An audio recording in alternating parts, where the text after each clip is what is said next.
안녕하세요. 지방에서 목욕탕을 운영하고 있는 30대 여성입니다. 목욕탕에 일을 하는 건 상상하는 것보다 몸쓸 일이 많은 것 같아요. 그래서 목욕탕을 운영한다고 하면 주변에서는 여자가 목욕탕 운영을 어떻게 하냐며 걱정을 하기도 하네요. 하지만 저는 지금 하고 있는 일에 만족을 한답니다. 깨끗하게 청소된 목욕탕에서 몸을 담그고 피로를 푸는 손님들의 모습을 보면 저까지 기분이 좋아지거든요. 그래서 코로나가 찾아온 요 몇 년간은 참 힘들었네요. 집에만 박혀 있으니 우울증이 돋는 것 같기도 했고요. 떠올려보면 남들의 직업을 하찮게 생각하는 사람들은 대부분 자기가 못나서 그런 것 같아요. 목욕탕을 운영한다는 말에 피식 비웃음을 짓던 시어머니 또한 참 몰상식하고 별 볼 일 없는 사람이었거든요. 서울에 있는 대학교를 졸업한 후 제 인생에는 참 많은 고비가 있었어요. 3학년 시절만 하더라도 이름만 들으면 다 아는 대학교에 다니니 취업은 문제없이 해낼 수 있을 거라 생각했는데요. 그건 큰 착각이었더군요. 서류를 내는 기업마다 낙방을 하고 실패의 고비를 마시니 그제서야 취업이 얼마나 힘든 일인지 알게 되었죠. 꼭 붙을 거라 예상했던 회사의 최종 면접에서 낙방을 하자 자존심은 가뭄만 밑바닥처럼 말라버렸습니다. 그래서 서울에서의 모든 생활을 접고 부모님이 계신 지방으로 내려가게 되었죠. 지방으로 내려온 후에는 부모님과 함께 있어서인지 마음이 편해졌어요. 아침 일찍 일어나 목욕탕 청소를 하고 카운터를 볼 때면 서울에서는 느낄 수 없던 여유를 만끽할 수 있었거든요. 말일만 되면 부모님이 주시는 용돈을 받을 때면 부모님의 곁에서 평생 이렇게 살고 싶다는 생각까지 할 정도로 목욕탕에서 있는 일상은 참 마음에 들었습니다. 목욕탕을 출근한 지 한 달이 될 즈음 저는 가장 중요한 인연을 만나게 되었어요. 바로 남편이었습니다. 목욕탕 집 딸이라고 하면 사람들의 반응은 두 가지로 갈렸어요. 아직도 목욕탕을 운영하냐면서 칭찬을 하는 사람과 시대에 뒤처져서 전망도 없는 일에 매달린다고 하는 사람 말이에요. 남편은 이 중 후자에 해당되었습니다. 목욕탕에 처음 온 날 남편은 젊은 사람이 카운터에 앉아 있는 것을 신기하게 생각한 듯 보였어요. 그리고 목욕탕에 출근 도장을 찍은 지 일주일이 되어갈 때쯤 조심스레 카운터 테이블을 두드리며 말을 걸어왔죠. 애초에 속사정을 숨길 생각도 없었기에 있는 사실 그대로를 말해주었습니다. 취업에 실패한 것과 죽을 것 같이 힘들어 부모님이 운영하는 목욕탕 일을 도와주면서 시간을 보내고 있는 것까지요. 그랬더니 남편은 큰 상심을 했음에도 다시 자신이 할 일을 찾는 것 자체가 대단하다며 오히려 칭찬을 해주었습니다. 그런 남편의 모습은 정말 의외였어요. 다른 사람들 같았으면 대학교까지 나와 목욕탕 일이나 돕는 저를 꾸짖었겠지만 남편은 오히려 대단하다며 엄지를 치켜 세워줬으니까요. 그 한마디에 그만 남편에게 마음을 빼앗겨버렸죠. 그렇게 시간이 지나고 저희는 투명한 칸막이를 두고 이야기를 나누는 날들이 많아졌어요. 시골에서 젊은 사람을 보는 건 흔치 않은 일인 거잖아요. 박사 학위를 받은 남편은 지방 대학교에서 시간 강사로 일을 하고 있다고 했습니다. 남편은 학생을 가르치는 일이 얼마나 힘든지 푸념하기도 하고 교수가 될 수 있을지 없을지에 대한 걱정도 털어놓았는데요. 힘들었을 텐데 포기하지 않고 꾸준하게 노력하는 남편의 모습은 참 멋있게 느껴지더라고요. 그래서 만난 지 얼마 안 되었지만 마음을 열고 연애를 시작했던 것 같네요. 모아놓은 결혼 자금은커녕 변변한 취업 자리도 없는 제가 결혼을 할 수 있었던 건 오로지 남편의 노력 덕분이었어요. 프로포즈를 하며 반지를 끼워줄 때 모아놓은 돈이 없다며 거부를 했는데요. 오히려 남편은 자신이 더 열심히 돈을 벌면 된다며 맨몸으로도 좋으니 결혼만 해달라고 하더군요. 미안한 마음에 계속 밀어냈지만 남편은 그때마다 안심을 시키듯이 등을 두드려 주었고 그런 남편의 모습에 다시 한번 반해 만남을 이어갔네요. 그리고 연애를 한 지 1년 후 저희는 부부가 되었습니다. 취업은커녕 결혼 자금조차 모으지 못한 상태로 결혼할 수 있었던 것은 오로지 남편의 노력 덕분이었어요. 남편에 비해 너무나 부족한 걸 알기에 밀어냈지만 남편은 자신이 모아놓은 돈이 있으니 아무 걱정하지 말고 결혼 준비를 하자고 했는데요. 그 말이 진실이든 아니든 참 감동적이었죠. 무엇이든 자기가 다 책임진다는 게 쉬운 일이 아닌 거잖아요.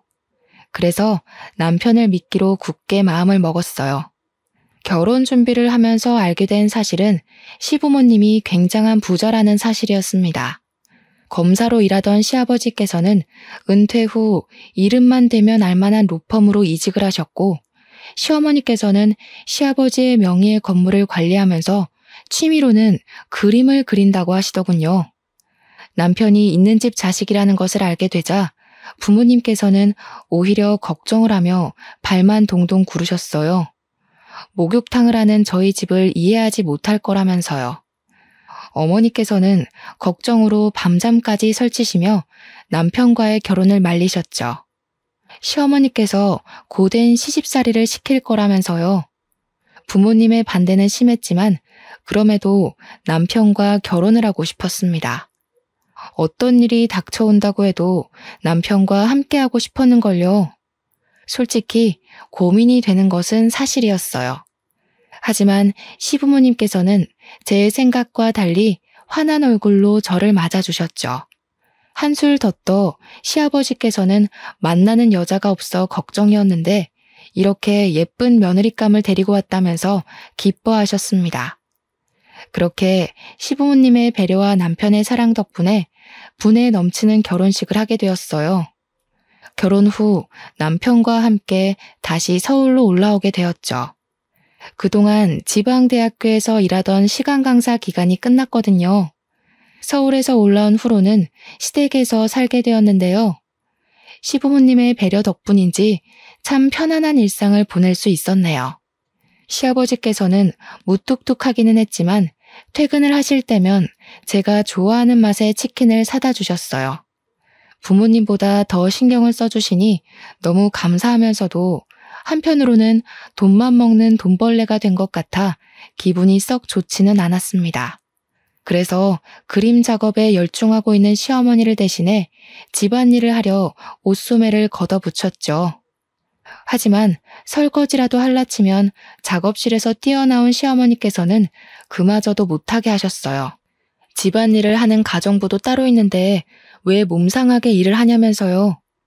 시어머니의 만류에 집에서 할 수 있는 것이라고는 책을 보거나 먹은 것을 설거지통에 가져다 놓는 일뿐이었어요. 잘해주려고 노력하는 시부모님이나 교수 준비로 바쁜 남편에게는 말할 수 없었기에 친구들에게 푸념을 늘어놓는 시간이 점점 더 길어졌죠. 하지만 친구들은 이런 고충을 잘 이해하지 못하는 것 같았어요. 오히려 시집살이를 하는 자신을 놀리냐며 더러 화를 낼 뿐이었죠. 이렇다 보니 어디서 말도 못하고 속으로만 끙끙 앓는 날이 점점 늘어났습니다. 오죽하면 밖으로 나가 편의점 아르바이트라도 해야 하나 생각을 할 정도로요. 그러던 중 시댁 식구들이 모두 외출을 하고 가정부 아줌마와 둘이 남은 날이었습니다. 같이 모여 그릇 정리를 하던 중 가정부 아줌마께서는 어쩌다가 이런 집에 시집을 왔냐면서 걱정을 하셨어요. 가정부 아줌마의 말에 오히려 너무 잘해주셔서 몸둘 바를 모르겠다고 답을 했는데요. 아줌마는 한숨을 푹푹 내쉬면서 힘겹게 입을 여셨네요. 내가 먹고 사는 게 팍팍해서 이 집안 식구들 비밀은 일 그만두는 날까지 입 꾹 닫고 있으려고 했는데 새댁이 아무것도 모르고 시집을 온 것 같아서 가만두면 혼자서만 바보 되는 건데 그래도 기본적인 건 알고 있어야 되지 않겠어요? 사실 이 집 도련님 새댁한테 2번째 장가 드신 거예요. 네? 그게 도대체 무슨 말씀이세요? 닫고 있던 그릇을 놓칠 뻔한 것은 간신히 붙잡았지만 2번째 장가라는 한마디에 정신은 이미 몸 밖으로 빠져나간 상태였죠. 그러자 가정부 아줌마는 답답하다는 듯 들고 있던 접시를 소리가 날 정도로 세게 내려놓으시더군요. 무슨 말이긴. 도련 이혼하고 새댁한테 새 장가 들었다는 말이지. 도련님한테 대학교 때부터 사귀던 여자친구가 있었는데 사모님께서 탐탁지 않게 생각했거든요. 그럴 만도 한 게 여자 집이 재벌 뺨칠 만큼 부자인데다가 외동딸이어서 그 집 부모가 참 극성이었거든. 그런 집에 장가가면 자기 아들 고생할 게 뻔하다면서 헤어지라고 얼마나 난리를 피웠는데요. 그래서 그때 결혼 안 시켜주면 공부고 뭐고 다 포기하고 백수로 살 거라면서 엄청 반항을 했었지 아마. 자식 이기는 부모 없다고 결국 혼인신고 안 하고 사는 조건으로 사모님이 결혼 허락해 준 거 아니에요. 그렇게 1년 살다가 집에서 놀고 먹을 거면 애부터 가지라고 난리를 피우는 통에 병원에 가서 검사를 받았는데 글쎄 여자가 불임이었지 뭐예요. 불임 이야기 듣자마자 사모님은 이혼하라고 난리를 피우던지 양잿물까지 퍼마실 기세였다니까. 그래서 둘이 어쩔 수 없이 갈라지게 된 거예요. 그리고 한동안 사모님이 가지고 들어오는 선짜리라면 죄다 마다를 하다가 새댁 만나서 다시 결혼한 거예요. 하늘이 핑핑 도는 것 같았어요. 언제나 저밖에 모르던 남편이 또 다른 여자의 남편이었다니 믿을 수가 없었죠.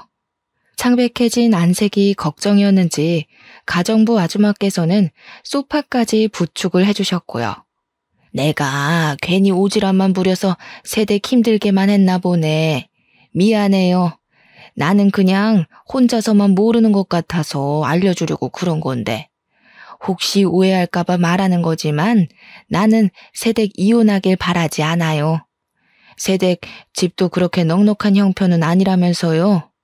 그 형편에 이만한 집에 시집 오기 쉽지 않잖아. 그냥 내가 한 말은 흘려버리고 사모님 비위 좀 맞추다가 빨리 분가해버려요. 사모님 성정이 유난스럽기는 해도 두 번째로 들어온 며느리인데 그래도 잘해주려고 할 거잖아요. 헛웃음이 나왔습니다. 분에 넘치는 좋은 집안에 시집을 와서 호강을 한다고 생각했었는데 모두가 저를 속인 사기꾼이었던 거잖아요. 시댁 식구들 모두에 대한 실망감이 컸지만 그 중에서도 가장 실망이 큰 사람은 바로 남편이었어요. 혼인신고만 하지 않고 다른 여자랑 산 주제에 이제까지 사귀어본 여자는 제가 처음이라며 뻔뻔하게 거짓말을 하던 남편의 얼굴을 볼 때마다 치가 떨렸거든요. 그때부터였어요. 시댁 식구들이 잘해주려고 하는 모든 노력이 가식적인 행동으로 보이게 시작한 것이 말이에요. 시어머니께서는 여전히 딸이 생겨 좋다며 백화점에 가 비싼 옷과 가방을 사주셨지만 하나도 마음에 들지 않았어요. 전처럼 환하게 웃으면서 시어머니와의 시간을 즐길 수도 없게 되었고요. 속을 모르는 시어머니께서는 안색이 안 좋아 보인다면서 보양식을 파는 집으로 손을 끌고 가셨죠. 시어머니께서는 손수 닭다리를 찢어 앞접시에 놔주셨습니다. 닭다리 살을 발라 입에 넣자 시어머니는 여태까지 상상조차 할 수 없었던 질문을 하셨죠. 예, 너는 지금까지 만난 남자가 몇 명이나 되니? 네? 만난 남자라니요? 모른 척 하기는 우리 애 제외하고 사귀었던 남자가 몇 명이었냐 이 말이지. 솔직히 말해도 괜찮아. 옛날이야 부모들 때문에 남자 만나서 연애할 새도 없이 결혼을 했다고 하지만 요즘이 어디 조선시대도 아니고 어디 결혼 전에 남자 몇 번 만난 게 흠이니? 나 그렇게 앞뒤 분간 없이 고지식하게 꽉 막힌 시어머니 아니다. 그동안 생활비 벌고 취업 준비하느라 남자 만날 새가 없었어요. 그러니? 역시 그럴 줄 알았다니까. 대답이 마음에 들었는지 시어머니께서는 활짝 웃으시면서 박수까지 쳤어요. 확실히 오히려 집안 형편이 못 살아야 남자 경험이 없다니까? 부잣집 여자들은 그저 흥청망청 돈 쓰면서 옆에 남자 끼고 놀기 바쁜데 우리 새아가는 그동안 허튼 짓 안 하고 착실하게 살았구나. 노력만 하면 이번 연도 안에 금방 임신이 되고도 남겠어. 아직 저희 부부조차 생각하지 않았던 2세 계획을 시어머니께서 생각하시다니 조금 껄끄럽긴 했지만 사실대로 말할 수는 없었네요. 벌써 손자, 손녀의 얼굴을 그리는 시어머니의 행복을 깨고 싶지는 않았으니까요. 그래서 그냥 앞접시에 놓인 닭다리 살만 열심히 발라먹었어요. 2달 정도의 시간이 흐른 후 시어머니는 상상보다 더 극성맞은 사람이라는 것을 알게 되었습니다. 해가 뜨기도 전에 나간 시어머니께서는 1시가 다 돼서야 집으로 들어오셨는데요. 현관문을 여실 때부터 이미 화가 잔뜩 나셨는지 씩씩거리면서 옷소매까지 걷어붙이셨어요. 얼른 찬물을 떠서 가져다 드리자 시어머니께서는 다짜고짜 저에게 손찌검하셨어요. 시어머니에게 맞은 뺨은 아프지도 않았어요. 오히려 당황스러운 것이 클 뿐이었는걸요. 가정부 아줌마도 있는 대낮에 그것도 갑자기 뺨을 맞으니 눈물조차 나오지 않더군요. 돌아간 고개를 간신히 돌리자 시어머니께서는 다시 한번 뺨을 때리셨죠. 10손가락도 모자라서 10발가락까지 합칠 정도로 남자들이랑 놀아난 주제에 감히 시애미한테 거짓말을 해?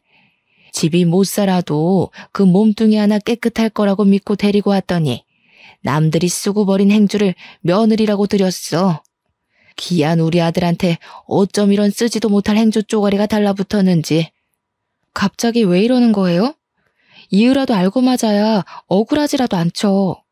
시어머니께서는 억울하지도 말라며 바닥으로 종이 한 장을 툭 던지셨어요. 종이에는 저의 생년월일이 적혀 있었죠. 지난밤 저에게 태어난 시간을 물어본 것이 의아했었는데 시어머니께서는 몰래 무당집에 가서 점을 보고 오신 거였습니다. 당사자인 저도 모르게 말이에요. 사주가 어떻게 나왔던 사람이 제일 중요한 법이잖아요. 그런데 시어머니께서는 오직 무당의 말만 맹신하는 것 같았어요. 억울함을 하소연했지만 그럴 때마다 시어머니께서는 듣기도 싫다며 귀를 막아버리셨죠. 이럴 줄 알았으면 결혼시키기 전에 미리 점집에라도 다녀오는 거였는데 내가 너무 급했어. 이 화상을 앞으로 어떻게 데리고 살아? 아이고, 우리 아들 인생을 어쩌면 좋으나. 그렇게 당하고도 내가 정신을 못 차리고 너무 서둘러 버렸어. 그래, 아무리 구멍난 행주라도 이미 우리 집에 왔으니 어찌됐던 기회는 주마. 올해 안에 아들을 낳아. 그러면 없던 일로 하고 예전처럼 착한 시어머니 노릇하면서 살아주마. 대신 애를 못 낳으면 당장 짐 싸서 친정 목욕탕 청소할 준비나 하고. 한 번만 제 말을 믿어달라고 했지만 시어머니는 이미 제가 여러 남자를 만나 방탕하게 놀았다고 생각하는 모양이었어요. 그래서 변명을 하려고 했지만 소용이 없었죠. 해명을 하려고 해도 시어머니께서는 저를 멀리 하셨거든요. 다른 식구들이 있을 때는 전과 똑같이 행동했지만 식구들이 출근을 하면 작업실에 콕 박혀 아예 한마디도 걸지 않으셨습니다. 다시 시어머니와 잘 지내보려 과일을 깎아서 가고 손수 물감 정리도 해보았지만 그런 노력들은 다 헛수고였네요. 쓸데없는 짓 할 시간에 어떻게 하면 애를 뵐지나 생각해라. 아유, 괜히 똥 묻은 개를 주워와서 내가 무슨 고생인지 모르겠다. 자기 똥도 못 닦는 개를 어디다가 쓴다고. 시어머니는 아기를 낳을 때까지 말도 걸지 말라며 경고를 하셨어요. 점점 심해지는 시어머니의 행동에 결국 남편에게 모든 것을 털어놓게 되었습니다. 남편은 분명 든든하게 제 편을 들어줄 거라고 믿어 의심치 않았죠. 그런데 이야기를 듣자마자 남편은 인상부터 찡그리더라고요. 가뜩이나 요즘에 교수 준비 때문에 바빠 죽겠는데 내가 이런 사소한 일까지 신경 써야 돼? 당신이 우리 집에서 하는 게 뭐가 있는데 우리 엄마가 다른 집처럼 빨래며 설거지하라고 윽박지르면서 시집살이를 시키기를 해.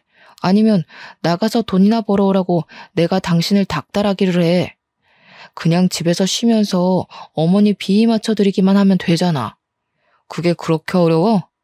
잠깐씩 식구들 비위만 맞춰줘서 돈 100만 원은 우습게 받을 텐데 그거 하나를 못해서 자기 복을 발로 차요. 이럴 줄 알았으면 너랑 결혼하는 게 아니었는데. 기본적인 소통이 돼야 비위를 맞춰드리던 뭐든 하지. 아기 낳기 전까지는 나랑 말도 안 하겠다는 어머니한테 내가 무슨 비위를 맞춰드리고 무슨 돈을 받겠어. 그래도 당신은 아들이니까 가서 나 대신에 한마디만 해주면 되잖아. 집사람, 발랑 까진 사람처럼 돌아다니지도 않았고 집에서 열심히 공부하고 일만 했다고. 당신 바깥일 때문에 피곤한 건 알지만 그래도 어머니한테 한마디 정도는 해줄 수 있는 거잖아. 나 이대로 가다가는 애 낳기도 전에 산송장처럼 죽어갈 것 같아. 애원했지만 남편은 콧방귀만 낄 뿐이었습니다. 그러면서 남편은 아무렇지 않게 툭 말을 던졌죠. 당신이 그 공부를 혼자서 열심히 했을지 전 남자친구 집에서 열심히 했을지는 나도 모르지. 내가 서울에 있을 때부터 당신을 안 것도 아니고 막말로 나한테 비밀로 하고 다른 남자들 끼고 놀았을 수도 있는 거잖아. 당신도 찔리는 게 있으니까 엄마한테 해명도 못하고 나한테 와서 해결해달라고 난리치는 거 아니야? 그렇게 당당하면 당신이 어머니한테 직접 말을 해도 되는 거잖아. 나도 참 이럴 줄 알았으면 과거 조사라도 싹 해보고 결혼하는 건데. 내가 공부만 하느라 여자 보는 눈이 없어서 그냥 결혼을 해버렸네. 어차피 끝난 인생, 다음 생에는 나무처럼 뻣뻣하고 애교도 없어서 부모님이랑 트러블만 일으키는 여자가 아니라 이쁘고 돈도 잘 버는 여자 만나서 백년해로 해야지. 기가 막히더군요. 같이 지낸 시간이 얼마인데 자기가 보지 못했다는 이유로 과거를 의심하고 다른 여자를 운운하다뇨. 금방이라도 실실거리며 다른 여자 이야기를 늘어놓는 남편에게 전 부인에 대한 이야기를 하고 싶었어요. 하지만 목이 메어 쏘아붙이기는커녕 입도 뻥긋하지 못했죠. 그 모습을 보고 남편은 저를 꾸짖었네요. 여우같이 살살 애교 피우면 그냥 넘어갈 문제를 밥 기다리는 곰마냥 버젓이 앉아서 버티고 있으니까 엄마가 더 화내는 거 아니야. 산에 있는 나무를 뽑아와서 산다고 해도 당신만큼 뻣뻣하지는 않을 거야. 무슨 여자가 애교가 없어? 결혼 전 다정하던 모습은 먼지 한 톨만큼도 찾아볼 수 없는 남편을 보며 친구들이 해줬던 말이 기억났어요. 남편은 결혼하자마자 바로 남의 편이 돼서 남편이라는 말이요. 제일 믿었던 남편마저 남의 편이라는 것을 알고 나니 실망감과 우울감이 동시에 덮쳐왔죠. 시댁 가족들은 여전히 이전과 똑같이 행동했지만 전처럼 기뻐하거나 같이 어울릴 수가 없었어요. 더 이상 시댁에 있는 것이 편하지도 즐겁지도 않았으니까요. 아무도 없는 곳에서 교모하게 괴롭히는 기술을 답답하게 만들었고 말끝마다 잘못을 운운하는 남편은 머리를 지끈거리게 만들었습니다. 더 괴로운 것은 시어머니의 아이 타령이었어요. 시어머니께서는 아들은 언제 가질 거냐면서 1시간에 한 번씩 닥달을 하셨죠. 시간이나 장소를 가리지 않고 말이에요. 화장실에 문을 잠그고 샤워를 하고 있을 때면 시어머니께서는 불쑥 열쇠로 화장실 문을 열고 들어와 애도 안 가져놓고서는 속편하게 샤워나 하고 있다며 꼬투리를 잡았는데요. 정작 잦은 출장과 야근으로 집에도 들어오지 않는 남편을 내버려 두고 엉뚱한 곳만 피가 날아 긁는 시어머니가 너무 미웠어요. 임신하는 것이 혼자 노력해서 되는 일이었다면 혼자서 어떻게든 해보겠지만 임신이라는 것이 손뼉을 마주쳐야 하는 거잖아요. 처음에는 남편의 교수 준비로 인해 시간이 없다고 해명을 했지만 그럴 때마다 귀를 닫고 잊지도 않은 과거를 운운하며 모든 책임을 떠넘기는 시어머니의 모습에 해명하는 것 또한 포기하고 말았네요. 목이 터져라 말을 해줘도 시어머니께서는 귀가 들리지 않는 사람처럼 그저 자기 할 말만 하기 바쁠 게 뻔했으니까요. 시어머니를 걸고 넘어지면 분명 남편이 화를 낼 것이 뻔했지만 그래도 이번만큼은 그냥 있을 수가 없었습니다. 개인 생활까지 침해하면서까지 애를 낳으라고 닥달하는 시어머니를 무슨 수로 혼자 막을 수 있겠어요. 그래서 12시가 넘어서야 집에 들어온 남편을 화장대에 앉히고 이야기를 했죠. 아이를 갖자고요. 당신, 그 머리 말이야. 왜 달고 다니는 거야? 사람이면 최소한 생각을 하고 다녀야지. 지금 교수 임용이 얼마 남지도 않았는데 다짜고짜 애부터 갖자고 하면 그건 생각 없는 거를 떠나서 아예 뇌가 없는 거 아닌가? 자꾸 시간이 남아 돌아서 헛소리나 하나 본데 그렇게 할 게 없으면 아주머니 도와서 집안일이라도 좀 해. 집에서 놀고 먹게 해줬더니 남편 말은 밟아서 꿈틀거리는 지렁이만큼도 생각 안 하는 것 같은데 그럴 거면 집에서 농땡이 부리지 말고 나가서 편의점 아르바이트를 하던 고깃집 불판을 갈던 해. 바쁜 사람 짜증나게 신경 긁지 말고. 서러워지더군요. 아무 생각 없이 아이를 갖자는 것도 아니고 시어머니의 등살 때문에 어쩔 수 없이 아이를 갖자고 한 건데 남편은 그것마저 못마땅하게 생각하는 듯 했어요. 이리저리 무시를 당하자 이럴 거면 차라리 결혼을 하지 말고 작은 회사로라도 취업을 할 거라면서 후회를 했죠. 일은 아무리 힘들어도 끝이 있는 법인데 남편에게 받는 무시나 시어머니에게 받는 스트레스는 억지로 인연을 잘라내기 전까지는 계속해서 이어지는 거니까요. 그래도 남편이 얼마나 교수를 하고 싶어 하는지 알았기에 꾹 참으며 시어머니의 잔소리를 견디고 견뎌냈습니다. 하지만 이런 노력에도 불구하고 남편은 보란듯이 교수 준비해서 시원하게 미끄러지고 말았네요. 교수 자리에서 완전히 떨어진 후 남편은 엄청난 상심을 한 것 같았어요. 서재에만 틀어박혀 얼굴조차 비치지 않았거든요. 어쩌다가 서재 문이라도 열려치면 남편은 불같이 화를 내면서 읽고 있던 책을 던지기까지 했습니다. 그러면서 교수 자리에서 떨어진 모든 이유가 아이를 갖자고 설쳤기 때문이라면서 길길이 날뛰었죠. 남편은 급기야 손찌검까지 하려고 했는데요. 배려 없는 남편의 행동을 보자 꾹 누르고 있던 울분이 터져나오더군요. 제발 그만 좀 해. 당신이야말로 그 잘난 머리로 한 번이라도 내가 왜 그랬는지 생각해보면 안 돼? 내가 미쳤다고 당신이 교수 준비하느라 바빠 죽는 거 뻔히 아는데 애 같자고 미친년처럼 날뛰면서 바짓가랑이 붙잡았겠어? 사람이 왜 이렇게 눈치가 없어? 책만 보던 머리 조금만 굴려도 답이 금방 나오잖아. 출퇴근하는 이모님도 내가 어머님한테 애 못 낳는다고 구박받는 거 알더라. 근데 살 부대끼면서 사는 당신은 도대체 왜 몰라? 아예 나한테 관심이 없어서 그런 거 아니야? 이럴 거면 차라리 혼자 책이나 보면서 조용히 살지. 왜 애꿎은 나를 당신 집안에 끌어들여서 잘 살고 있는 인생을 멋대로 망치냐고. 울고 불며 말을 하자 남편은 그제서야 이상한 낌새를 눈치챈 듯 싶었습니다. 가만히 우는 모습을 보고 있던 남편은 서재문을 열어 제끼고 시어머니를 불러와 물어보았죠. 남편이 물어보자 잠시 세모눈을 뜨던 시어머니께서는 금방 눈가에서 즙을 짜내면서 훌쩍거리셨어요. 아이고, 나이가 들면 죽어야지.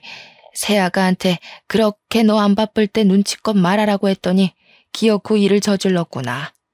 이래서 집안에는 여우 같은 여자가 들어와야 한다는 건데 이 애미도 괜히 너한테 애 가지라고 닥달을 했겠니? 네 아빠가 얼마나 핏줄 타령하는지 잘 알잖니?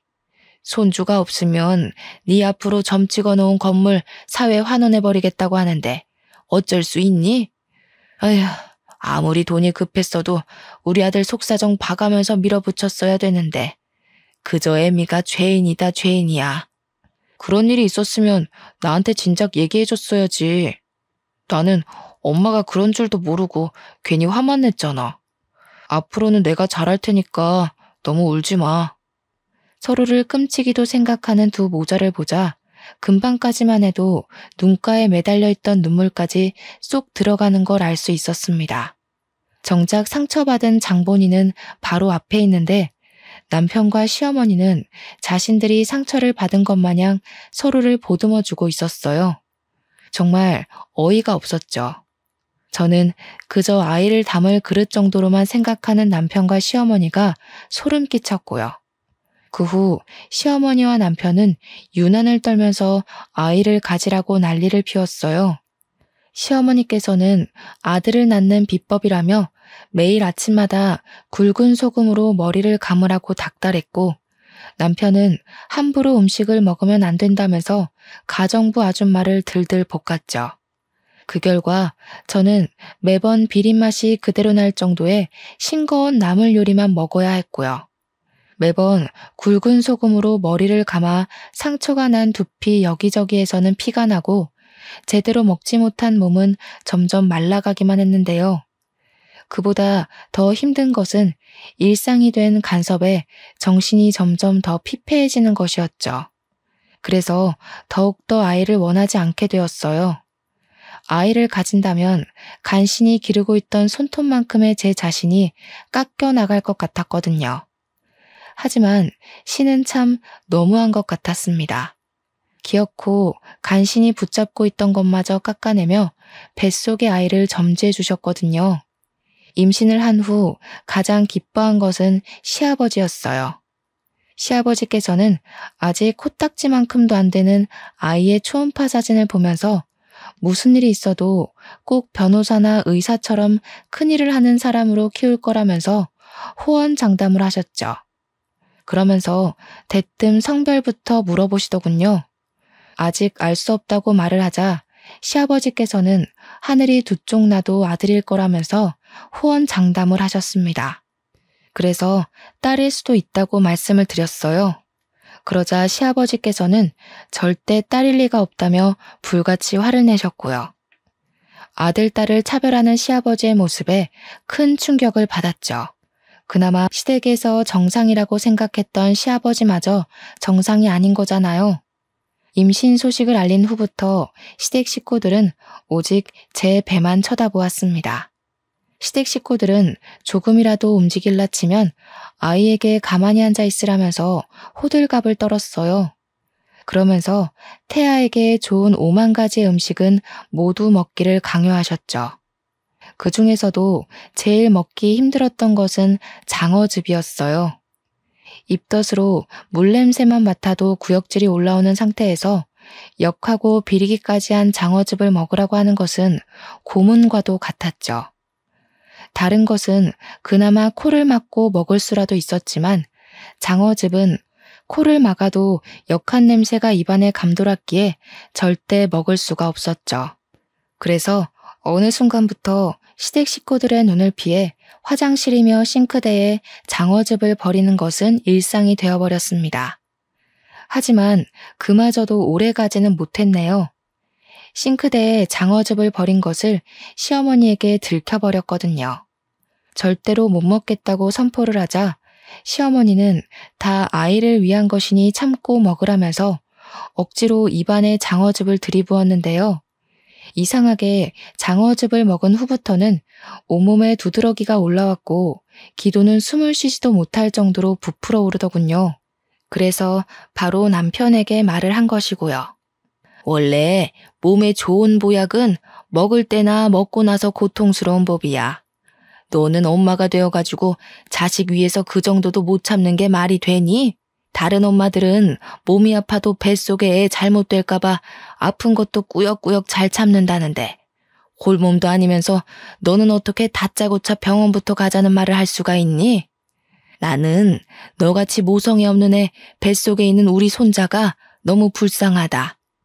그렇게 아프면 방에 들어가서 잠이라도 자던가. 병원에 데려가 달라는 한마디만 했을 뿐인데 시어머니께서는 10마디도 넘는 꾸중을 늘어놓으셨어요. 참 마음이 씁쓸했습니다. 엄마라는 이유로 몸이 아픈 것도 말하지 않고 꾹꾹 참아야 하다니 너무 불공평하잖아요. 정작 애아빠 남편은 임신 전이나 임신 후나 똑같이 병원에 가고 똑같이 먹고 자는걸요. 시어머니는 계속 방에 들어가서 자라고 했지만 그럴 수 없었어요. 기도가 막혀서 숨을 쉴 수가 없었거든요. 그 자리에 쓰러지자 그제야 상황 파악이 된 시댁 식구들은 119를 불렀습니다. 저는 숨이 꼴딱꼴딱 넘어가기 직전 병원으로 갈 수 있었고요. 의사는 알레르기 반응이 심하게 와 조금만 늦었어도 목숨이 위험할 뻔했다고 말을 했어요. 그러자 시아버지와 시어머니는 당연하게도 뱃속 아기의 상태를 먼저 물으셨죠. 물론 뱃속의 아이는 아무런 지장이 없었지만 그래도 너무 서러웠네요. 아무리 며느리가 남의 집 식구라고 해도 목숨이 간당간당한 상황에서도 뱃속 손주 걱정만 하다뇨. 시어머니는 응급실 소동이 있은 후에도 계속해서 장어즙을 권했습니다. 뱃속 아기를 위해서는 조금만 더 참으라면서요. 그래서 처음으로 시어머니에게 언성을 높이며 못 먹겠다고 말을 했죠. 어디 버르장머리 없이 시애미한테 대들어. 임신했다고 떠받들어주니 네가 아주 시부모 머리 꼭대기에 올라가려고 하는구나. 그런데 갑자기 가만히 있던 시아버지가 버럭 화를 내시더군요. 당황스러웠습니다. 정작 잘못은 시어머니가 먼저 했는데 며느리라는 이유로 이렇게 시댁 식구들의 화풀이 도구가 되다뇨.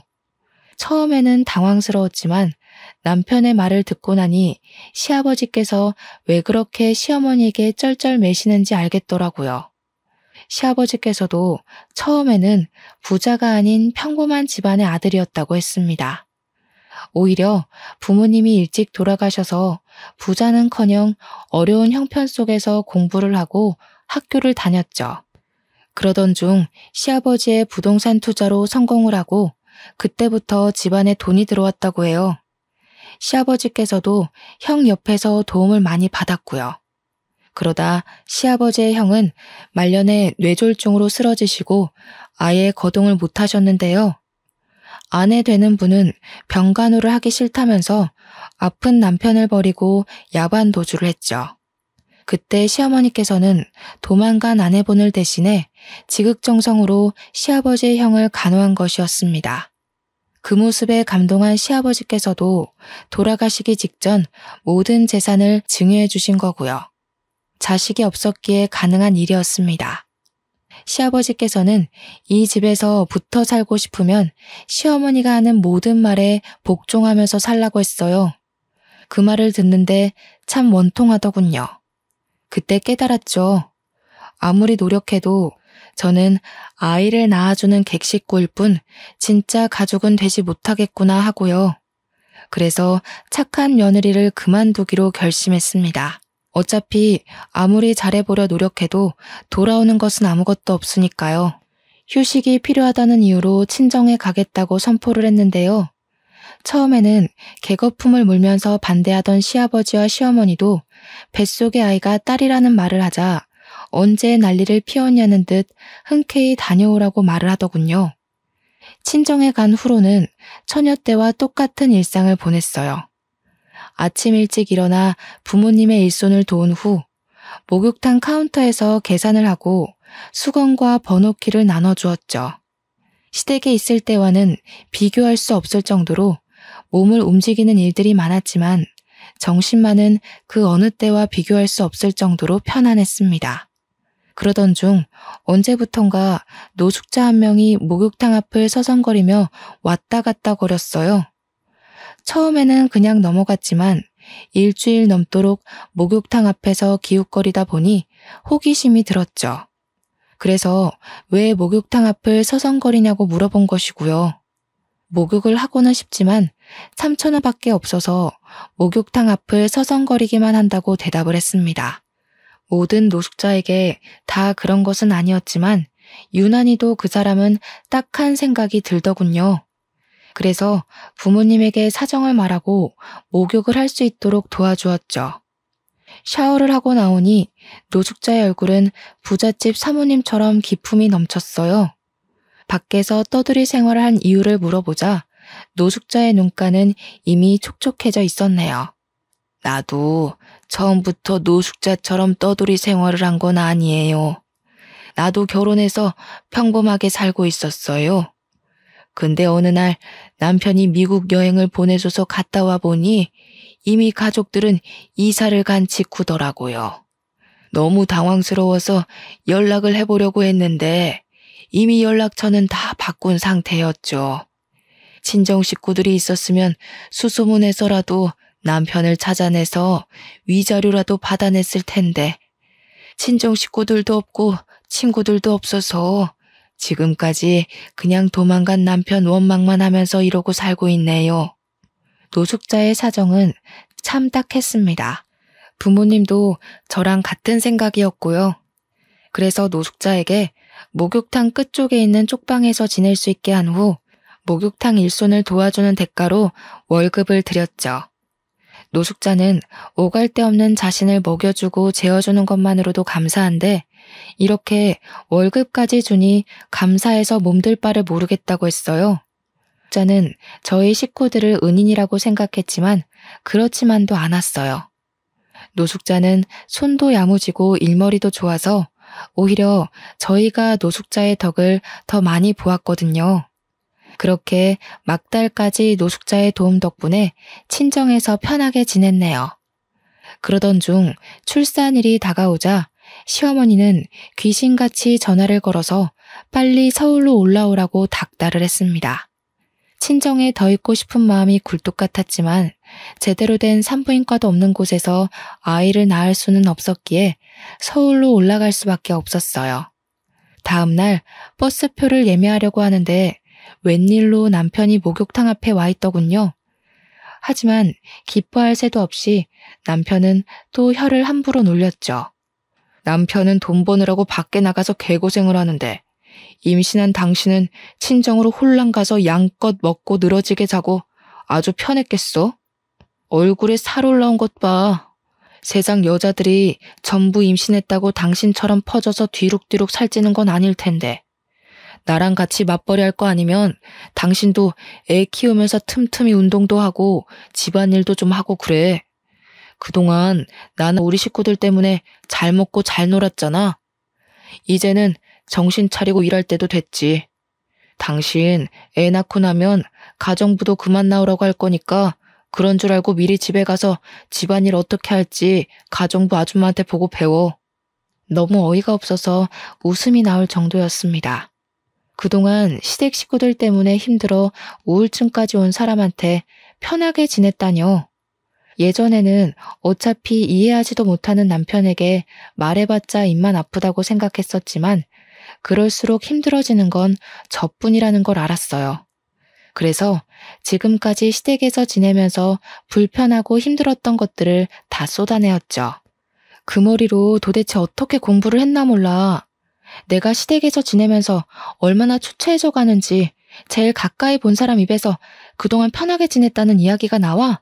임신 전에는 사이비 종교에 미쳐서 만나지도 않은 남자 만났다고 추궁하면서 사람 피 마를 정도로 괴롭혀놓고 임신하고 난 후에는 알레르기 때문에 먹지도 못하는 장어즙을 뱃속에 있는 애 생각해서 퍼마시라고 강요하는 시모가 눈 떠서 감을 때까지 괴롭히는데 당신 같으면 편하게 지낼 수 있겠어? 매번 낙방하는 교수 자리에 목매지 말고 집안 돌아가는 꼴이나 살펴. 최소한 남편이면 아무리 자기 부모가 중요해도 귓구멍이라도 열고 아내 말 정도는 들어줬어야지. 당신만 내 편이었어도 나 이 정도로 막 나가지는 않았을 거야. 나한테 한 가지 아쉬운 게 있다면 그건 당신도 똑같이 귓구멍 막힌 사람들이랑 살 기회가 없다는 거야. 참나. 목욕탕에서 물이나 퍼나를 뻔한 인생 부잣집 사모님으로 만들어줬더니 별소리를 다 하네. 그래, 우리 엄마 때문에 당신이 스트레스 받아하고 고생한다고 치자. 근데 아무것도 없는 당신이랑 결혼해줬으면 이 정도는 당연히 받아들여야 되는 거 아니야? 막말로 장인어른이랑 장모님이 잘 살아서 우리 집이랑 급이 맞는 것도 아니고 그렇다고 당신 능력이 뛰어난 것도 아니잖아. 남편 덕에 서울에 50평도 넘는 아파트에서 생활비 받아가면서 사는 거면 이 정도는 당연히 참아야지.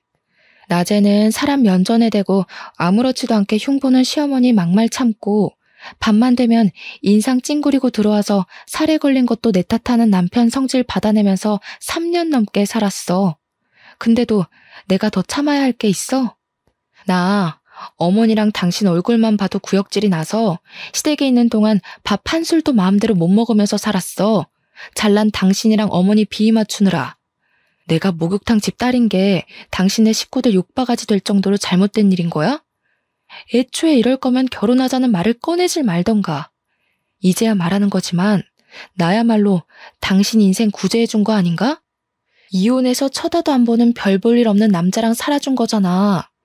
제발 어머니 치마폭에 안겨서 현실인지 망상인지 구별도 못하고 살지 말고 현실을 좀 봐.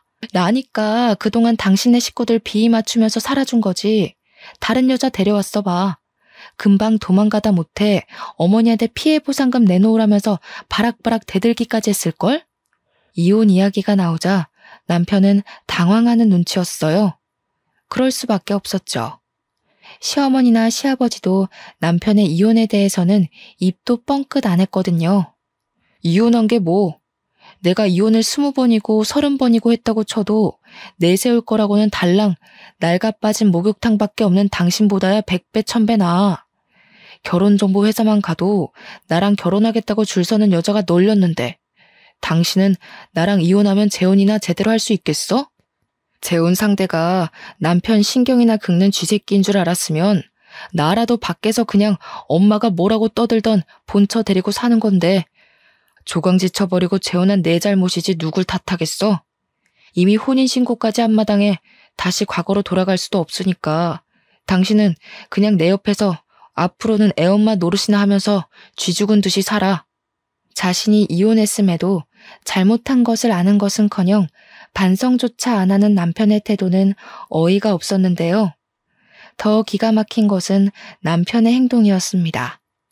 보통 사람이라면 아무리 화가 났다고 하더라도 임신 막달인 아내를 두고 혼자서만 차에 올라타지는 않을 거잖아요. 하지만 남편은 자신의 기분이 상해 도저히 데리고 못 가겠다면서 알아서 서울로 올라오라고 하더군요. 그러면서 정말로 차를 타고 혼자서 쌩하니 가버렸고요. 짐을 가지고 내려오던 어머니와 아버지께서는 흔적도 없이 사라진 남편에 대해 물으셨어요. 임신 전이었다면 전처럼 밝은 척 변명을 둘러댔겠지만 이제는 그럴 자신이 없었네요. 그래서 시댁에서 어떤 취급을 받았는지와 남편이 어떻게 대했는지도 하나도 빠짐없이 다 이야기를 했죠. 이야기를 전해들은 부모님은 경악을 하셨습니다. 아무리 자신들이 잘 사는 집이라지만 귀한 남의 집딸을 종부리듯이 휘어잡는 게 말이 되냐면서요. 정말 서러웠어요. 어머니와 아버지께서는 한마음 한뜻으로 아이 때문에 참고 살지 말고 힘들면 언제든지 이혼해도 좋다고 말씀을 해주셨죠. 옆을 든든하게 지켜주시는 부모님을 보자 느껴졌어요. 이 세상에 내 편이 있다는 것이 얼마나 대단하고 마음 따뜻해지는 일인지 말이에요. 남편과 시댁 식구들이 저에게 한 짓은 용서받지 못할 정도로 나빴지만 아이는 낳아야 했기에 부모님과 같이 서울로 향했죠. 제대로 된 병원은커녕 산부인과도 없는 본가에서는 아이를 낳을 환경이 안 됐거든요. 아버지의 차를 타고 향하는 시골의 풍경은 참 슬프더군요. 빠르게 지나가는 나무들을 보면 울컥 눈물이 차오르기도 했고요. 그렇지만 울 수는 없었어요. 여기서 더 슬퍼했다가는 부모님뿐만 아니라 뱃속에 있는 아이에게도 참 미안한 일이니까요. 그래서 눈물을 꾹 참고 창가를 봤죠. 그런데 그때 집채만한 화물차가 바로 저희 앞으로 돌진을 했습니다. 아버지는 핸들을 꺾으며 화물차를 피해보려고 했지만 이미 화물차는 저희 앞으로 와 그대로 차를 들이박았어요. 손 쓸 틈도 없이 일어난 사고에 차에 타고 있던 모두가 속수무책으로 사고를 당할 수밖에 없었죠. 눈을 뜬 곳은 병원이었어요. 양옆으로는 시댁 식구들이 버티고 서 있더군요. 깜짝 놀라며 부모님의 안부를 묻자 시아버지께서는 부모님 모두 큰 부상 없이 입원을 했다고 말씀을 해주셨죠. 정말 다행이라고 생각하는데 이상하게도 아랫배가 너무 아프더라고요. 그래서 아이는 무사한 것이냐고 물어봤죠.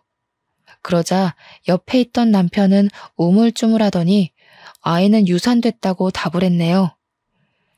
그깟 계집애 차라리 없는 게 나을지도 모른다. 아직 젊으니 병원에서 치료 잘 받고 몸조리하면 금방 또 가질 수 있을 게다. 이번에는 딸이었으니 다음에는 아들이겠지. 10달 동안 품고 있던 아이가 한순간에 없어졌다고 하니 참 마음이 복잡했어요. 남편과 시부모님에게 구박을 받을 때에는 서러웠고 부모님이 함께 교통사고를 당했을 때는 슬펐지만 아이를 잃은 감정은 말로 표현할 수가 없었네요. 정말 그 어떤 슬픔이 온다고 해도 이것보다 더한 것은 없다고 생각했죠. 저의 아픔을 알았는지 이번만큼은 시댁 식구들도 입을 꾹 다물고 있었습니다. 시아버지께서는 몸조리를 하라면서 5만 원짜리 지폐 다발을 내미셨어요. 남편은 미역국을 받아와 직접 떠먹여 주기까지 했죠. 시어머니께서도 안타까운 듯이 바라보셨는데요. 시아버지와 남편이 일 때문에 자리를 비우자 금세 본색을 드러내셨네요. 병실문이 닫히자 시어머니는 미역국을 그대로 들어 머리에 엎어버리셨습니다. 그리고는 마음을 도려내는 말도 서슴지 않고 내뱉으셨죠. 그 애가 얼마짜리인데 칠칠치 못하게 간수 하나 제대로 못해서 흘리고 다니는 거야. 딸이어도 처대라고 우겨서 강남의 아파트 한 채는 받아낼 수 있었을 텐데 누가 목욕탕집 딸 아니랄까봐 아주 아이까지 말끔하게 씻겨나가게 했구나. 이제 보니 우리 아들이 교수 자리에서 미끄러진 것도 다 니년 탓이었어. 너 솔직히 말해보거라. 핑계로 친정 내려간 것도 네 부모랑 같이 우리 아들 앞길에 비누칠해서 미끄러지게 하려고 그런 거지?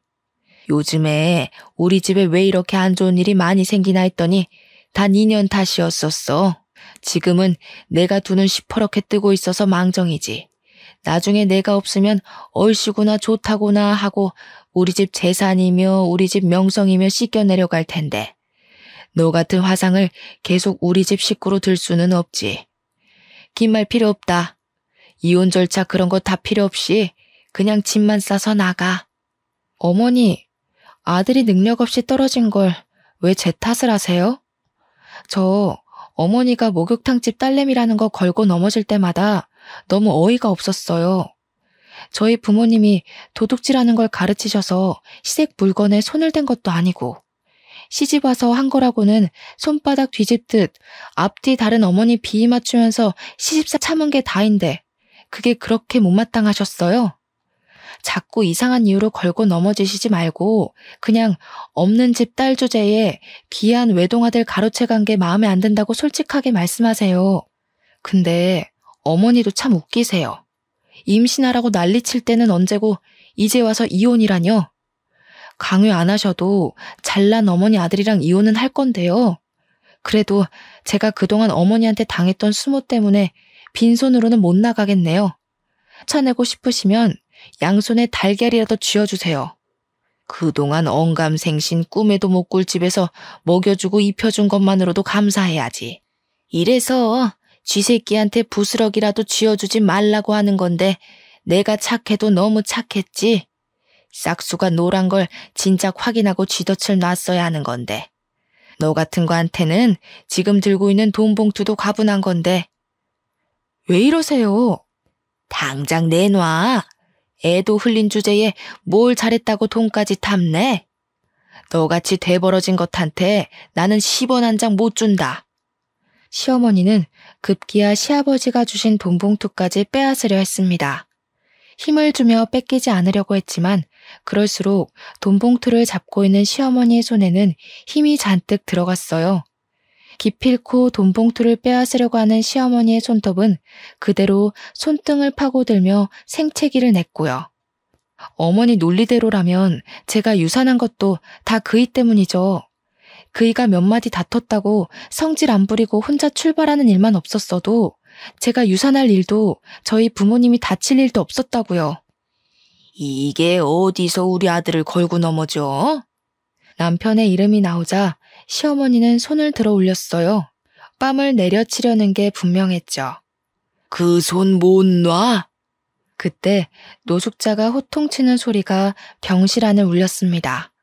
깜짝 놀란 시어머니는 노숙자를 보자 깜짝 놀라며 치켜 올린 손을 내렸죠. 노숙자가 가까워질수록 시어머니는 사색이 되어 바들바들 떨고 있었어요. 영문을 모르는 저는 가만히 있었고요. 그동안 한 번만 얼굴 보게 해달라고 그렇게 빌고 빌었는데 결국 내 소원이 통했나 보네. 이렇게 다시 만나게 된 걸 보면 말이야. 그래, 그동안 나 대신에 살았던 인생은 재미있었고. 형님이 여긴 어떻게... 남에게 고개 숙이는 것을 제일 싫어하던 시어머니는 바닥에 붙어있다시피 엎드려 노숙자에게 고개를 조아렸어요. 그런 시어머니를 내려보던 노숙자는 검은 봉지에 있던 죽을 꺼냈고요. 포장을 뜯은 노숙자는 김이 나는 죽을 그대로 시어머니의 머리 위에 부어버렸죠. 나는 누구랑 달리 인정이 넘쳐서 말이야.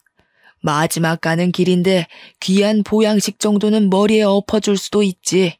앞으로는 길바닥에서 나 앉을지도 모르는데 충분히 영양 보충해야지. 형님 정말 왜 이러세요? 시어머니가 머리에 묻은 죽을 털어내자 노숙자는 곧장 시어머니의 뺨을 쳤는데요. 거기서 끝나지 않고 병실이 떠나가라 소리를 지르더군요. 이 몹쓸년! 노숙자가 시어머니를 거세게 몰아세우자 시모는 눈물을 뚝뚝 흘리며 무릎을 꿇었는데요. 시어머니가 노숙자를 부르는 모습이 참 가관이더군요.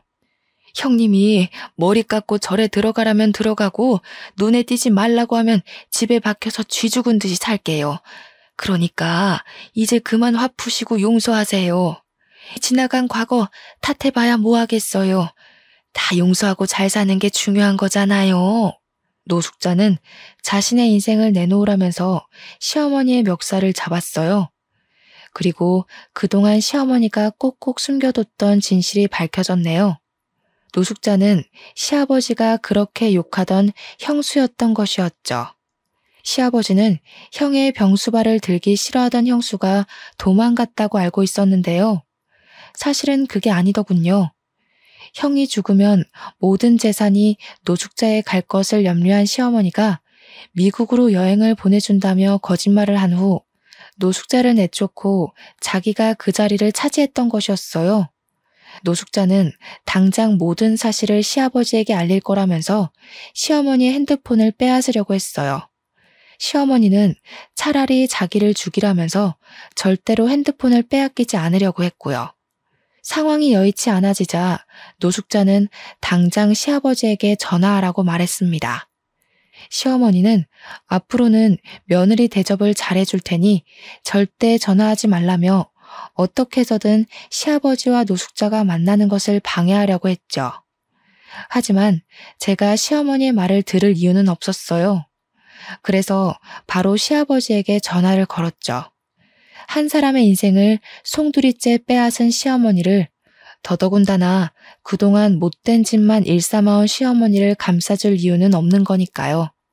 형수가 나타났다는 말에 시아버지는 모든 일을 뒤로하고 다시 병원으로 달려오셨습니다. 그리고 지금까지 모든 일을 전해 듣고서는 오열을 하셨네요. 형님이 죽을 때까지 형수님을 얼마나 보고 싶어하고 원망했는지 제일 잘 알던 사람이 어떻게 이런 끔찍한 짓을 저질러? 아무리 사람이 돈에 눈이 멀어도 그렇지 천륜도 저버린 당신이 사람이야? 당신이 이렇게 끔찍한 짓을 벌인 줄도 모르고 반평생 동안 형수 욕만 했으니 내가 너무 창피해서 지금 형수 얼굴을 볼 수가 없어.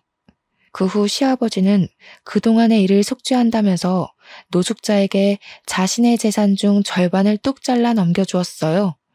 남은 재산은 자신이 죽은 뒤 사회에 모두 환원한다고 하셨고요. 시아버지의 결정에 시어머니와 남편은 쌍수를 들며 반대를 했지만 시아버지의 뜻을 굽히지는 않으셨답니다. 시아버지께서는 가족의 인생을 빼앗은 죄인은 돈을 가질 자격이 없다면서 못을 박으셨거든요. 결국 본전도 못 찾은 시어머니는 자리에 드러누웠고 시아버지의 재산만을 누리며 그동안 교수 준비도 게을리하던 남편은 한 입시학원의 국어 강사로 취업을 했네요. 일을 다니게 되자 남편은 먼저 사과를 해오더군요. 그동안 자신이 시어머니의 치마폭에 쌓여 아픔을 헤아리지 못했다면서요.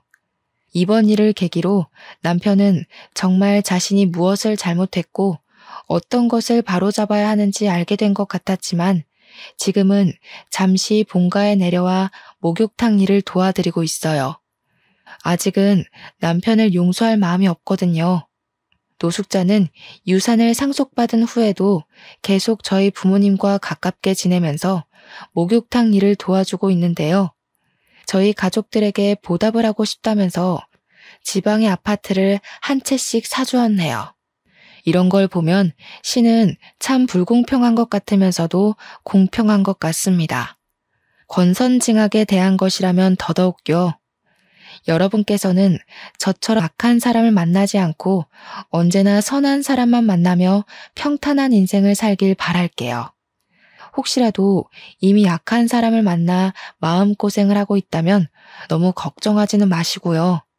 죄를 살아서 받을지 죽어서 받을지는 모르지만 다른 사람을 괴롭힌 악한 이들은 언제나 심판을 받게 되어 있거든요. 긴 사연 들어주신 여러분, 감사합니다.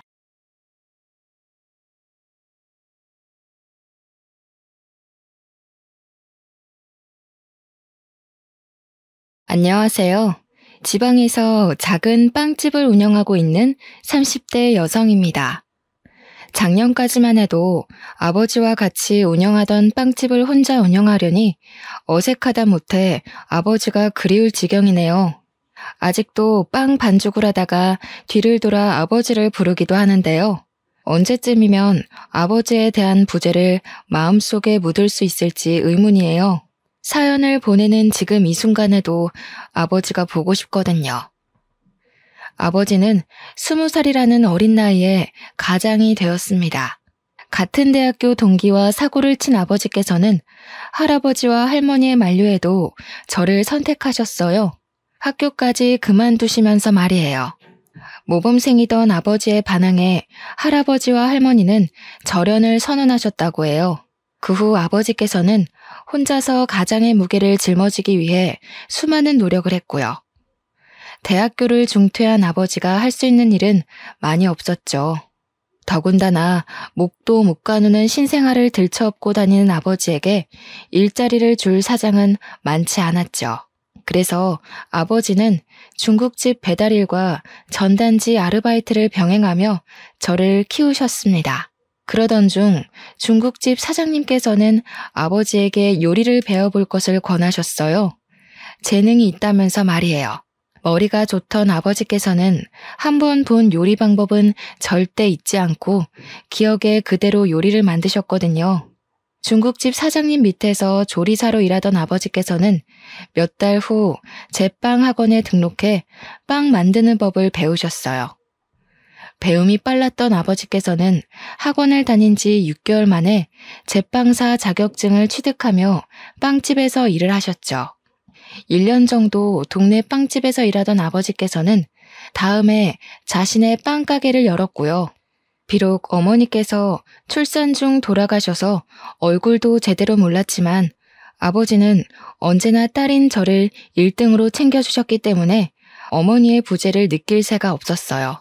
아버지가 얼마나 희생하는지 알기에 하루라도 더 빨리 취업하고 싶었고요.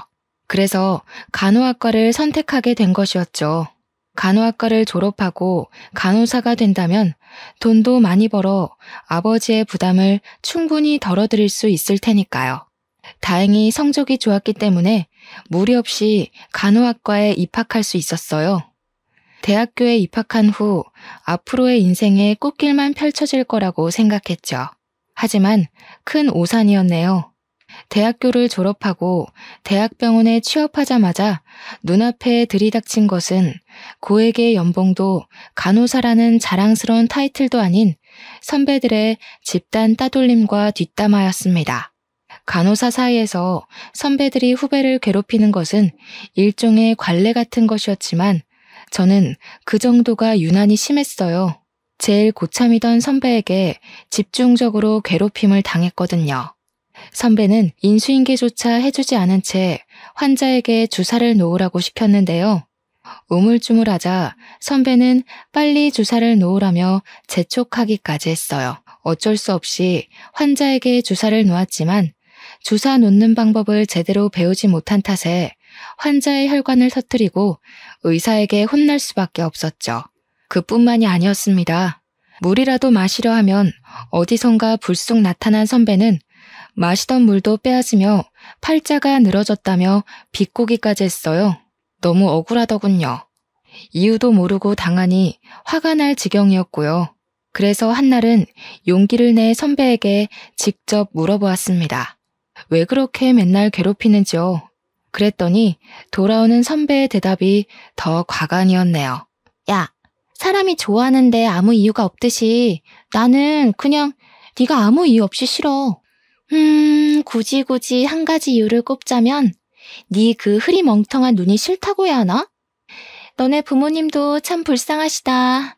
너 같은 걸 낳으시고 우리 딸이 간호사가 됐다고 온 동네방네 자랑을 하고 다닐 텐데. 나는 시집 가기도 전에 기도부터 하려고. 시집 가서 너 같은 애 낳으면 소방 맞아도 할 말 없는 거잖아. 우리한테 말은 안 했지만 혹시 모르지? 맹추 딸 낳은 죄로 너네 엄마도 네 할머니한테 소금이나 맞으면서 구박당했을지. 몸에 있는 힘이란 힘은 다 주고 찾아갔지만 돌아온 것은 조롱과 비웃음뿐이었습니다. 그 후 선배의 괴롭힘은 더 심해졌고요. 구내 식당에서 밥을 먹고 있으면 선배는 자기가 먹던 음식을 식판에 부어버리곤 간호사 무리와 키득거리며 지나쳐갔어요. 선배의 괴롭힘이 심해질수록 그만두고 싶은 마음은 굴뚝 같았죠. 매일 밤 제발 사고가 나기를 바랄 정도로요. 그렇다고 해서 간호사 일을 그만둘 수는 없었습니다. 아버지에게 이제야 자랑스러운 딸이 되었는데 행복스레 딸 자랑을 하던 아버지 얼굴에 먹칠을 하고 싶지 않았거든요. 그래서 꾸역꾸역 선배의 괴롭힘을 참으며 병원을 다녔죠. 하지만 지속적인 언어폭력과 무시는 점점 더 몸과 마음을 지치게 만들었어요. 스트레스는 폭식으로까지 이어져 입사를 한 지 6개월 만에 30kg까지 쪄버렸고요. 살이 찌자 선배는 더 악랄하게 괴롭혀오더군요. 외모 비하까지 서슴지 않으면서 말이에요. 내가 볼 때 미라 씨는 병원이 아니라 정육점으로 출근을 해야 될 것 같은데? 지금 모습에서는 간호사보다 정육점 주인이 더 잘 어울릴 것 같거든. 이왕 이렇게 된 거 병원 일 그만두고 정육점 주인으로 이직이나 하지 그래? 솔직히 같이 일하는 우리야 눈을 포기한다 생각하고 일하면 그만이지만 다른 손님들한테는 민폐일 것 같아서. 어디 요즘 간호사가 의료진이기만 해? 환자들 상대하는 서비스직에 더 가깝지. 미라 씨도 그 튀어나온 비계살 보면서 잘 생각해봐. 미라 씨가 환자고 같은 간호사가 있으면 날씬하고 일 잘하는 간호사한테 자기 몸을 맡기고 싶겠어? 선배의 괴롭힘이 심해지자 머리부터 발끝까지 스트레스가 번져 출근조차 하지 못하겠더군요. 그래서 결국 모든 것을 다 포기한 채 간호사가 된 지 1년 만에 병원을 그만두게 된 것이었죠. 모든 사실을 알게 된 아버지께서는 불같이 화를 내시며 당장 병원에 달려갈 듯 소매를 걷어붙이셨어요. 하지만 못되기로 둘째가라면 서러운 선배가 아버지가 운영하는 빵집을 알아내 해코지를 할까 고개만 절레절레 흔들 뿐이었죠. 미련한 만큼 살까지 찐 채 아버지에게 징징거리는 스스로의 모습에 울컥 눈물이 터져 나왔는데요. 아버지께서는 이런저도 딸이라고 꼭 끌어안아 주시면서 그동안 쓰레기 같은 곳에서 잘 버텼다며 제 마음을 헤아려 주셨네요. 따뜻하게 보듬어 주시는 아버지를 보며 아버지의 딸로 태어나길 참 잘했다는 생각을 했고요. 병원을 그만둔 후 한 달 동안은 아무것도 하지 않고 방 안에만 틀어박혀 먹고 자고를 반복했어요. 그러다 아버지가 퇴근하는 시간이 되면 집 청소를 해놓으려 준비를 했습니다. 하지만 아버지는 그마저도 못하게 막으시며 그저 편하게 푹 쉬라고만 할 뿐이었어요. 처음 며칠간은 아무것도 안 하는 삶이 좋았지만 2달째가 되니 심심한 것도 심심한 거지만 아버지에게 죄송한 마음이 들었네요. 빵집을 여는 아버지께서는 6시에 일어나 빵집으로 출근해 13시간이 넘는 시간 동안 빵을 만들고 팔고 정리까지 하셨으니까요. 처음에는 무슨 일을 할까 생각부터 했습니다. 다른 병원 간호사로 일하는 것도 생각해 보았지만 또 다른 병원에서도 전과 같은 괴롭힘을 당할까 두려움이 앞서더군요. 그래서 간호사 일은 제외하기로 마음을 먹었죠. 물론 4년간의 대학교에 낸 등록금과 지금까지 간호사로 일하던 시간이 아깝기는 했지만 그게 앞으로 인생을 사는데 큰 영향을 주는 것은 아니잖아요. 그렇게 생각을 하던 중 일단 제빵학원에 다녀보기로 결심했습니다. 어려서부터 아버지의 어깨 너머로 빵 만드는 방법을 봐서인지 간호사로 취업을 했을 때부터 제빵을 배워보고 싶다는 생각을 했거든요. 제빵학원을 다니는 것은 즐거웠어요. 열심히 모양을 잡은 반죽이 따끈한 빵이 되는 것을 보는 것도, 새로운 빵을 만드는 방법을 배우는 것도 신기했어요. 제빵 자격증을 취득한 뒤로는 아버지에게 빵집에서 같이 일하게 해달라며 조르다시피 부탁을 드렸죠. 마침 카운터 직원이 그만두는 바람에 사람이 필요했던 아버지께서는 흔쾌히 허락하셨고요. 아버지의 노련한 솜씨와 젊은 사람의 취향을 잘 아는 제가 합쳐지자 빵집은 예전보다 2배 더 장사가 잘 되더군요. 손님이 북적일수록 카운터의 문이 닫히지 않을 정도로 돈은 넘쳐났죠. 매출이 늘어나자 아버지께서는 자기 생활비와 월세를 제외한 후 모든 금액을 넘겨주었어요. 거부를 해봐도 아버지께서는 안 받을 바에는 불에 태울 거라며 반협박식으로 주머니에 돈을 찔러 넣으셨습니다. 어쩔 수 없이 돈을 받기는 했지만 도저히 아버지가 주신 돈을 흥청망청 쓸 수가 없었네요. 그래서 만일의 일을 대비해 적금 통장에 차곡차곡 모아놓았죠. 하루에 100명이 넘을 정도로 빵집이 인기가 많아지자 아버지에게는 다른 고민거리가 생기셨어요. 바로 저의 결혼 문제였어요.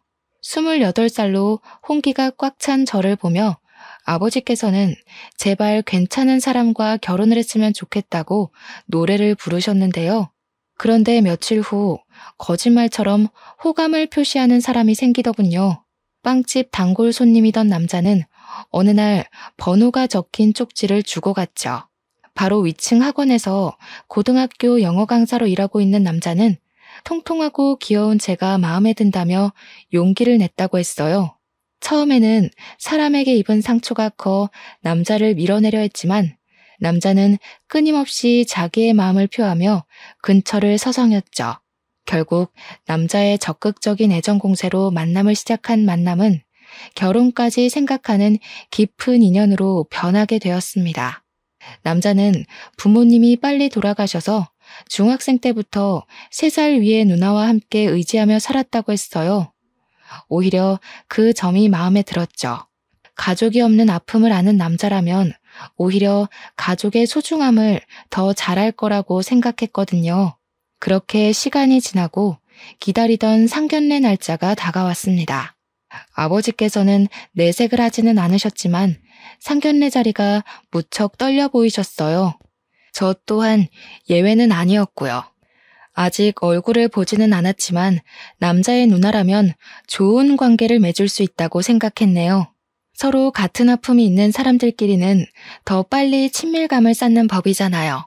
마침 상견례 장소로 정한 식당 옆으로 꽃집이 보이더군요. 꽃집 앞에는 핑크색 장미꽃이 놓여 있었어요. 그 꽃은 꼭 앞으로 시작될 앞날을 축복해주는 기분이 들었고요. 그래서 계산을 한 뒤 꽃다발을 품에 안고 식당 안으로 들어갔죠.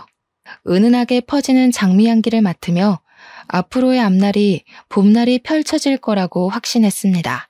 하지만 이런 확신은 예비 신우이의 얼굴을 보는 순간 산산이 부서지고 말았네요. 꿈에서조차 나올까 두려웠던 선배가 떡하니 바로 앞자리에 앉아 있었으니까요. 선배의 얼굴을 보는 순간 입가에 경련이 일어났어요. 품 안에 있던 꽃다발은 들고 있기 힘들 정도로 무겁게 느껴졌고요. 장미다발은 바닥에 떨어지자 파릇파릇하던 꽃잎들은 다 떨어져 버렸습니다. 식당 바닥에는 온통 장미 꽃잎뿐이었죠. 서 있는 자세에 그대로 얼어있자 저와 남자를 번갈아가며 쳐다보던 선배는 손을 높이 들어올려 남자의 뺨을 내리쳤죠. 있는 힘껏 말이에요. 야, 너는 주변에 만날 여자가 그렇게 없냐? 내가 평범한 애면 말을 하네. 하필 골라와도 저런 돼지 같은 애를, 최소한 사람 같은 애를 데리고 왔어야지. 이건 뭐 도살장에 끌려가는 돼지를 데리고 온 것도 아니고 차라리 이럴 거면 결혼을 하지 말고 학원이고 뭐고 다 때려치우고 시골에서 돼지 농장이나 열어. 신부감을 왜 구해? 농장 암돼지 중에 아무나 하고 결혼하면 되지. 뭐? 돼지 농장?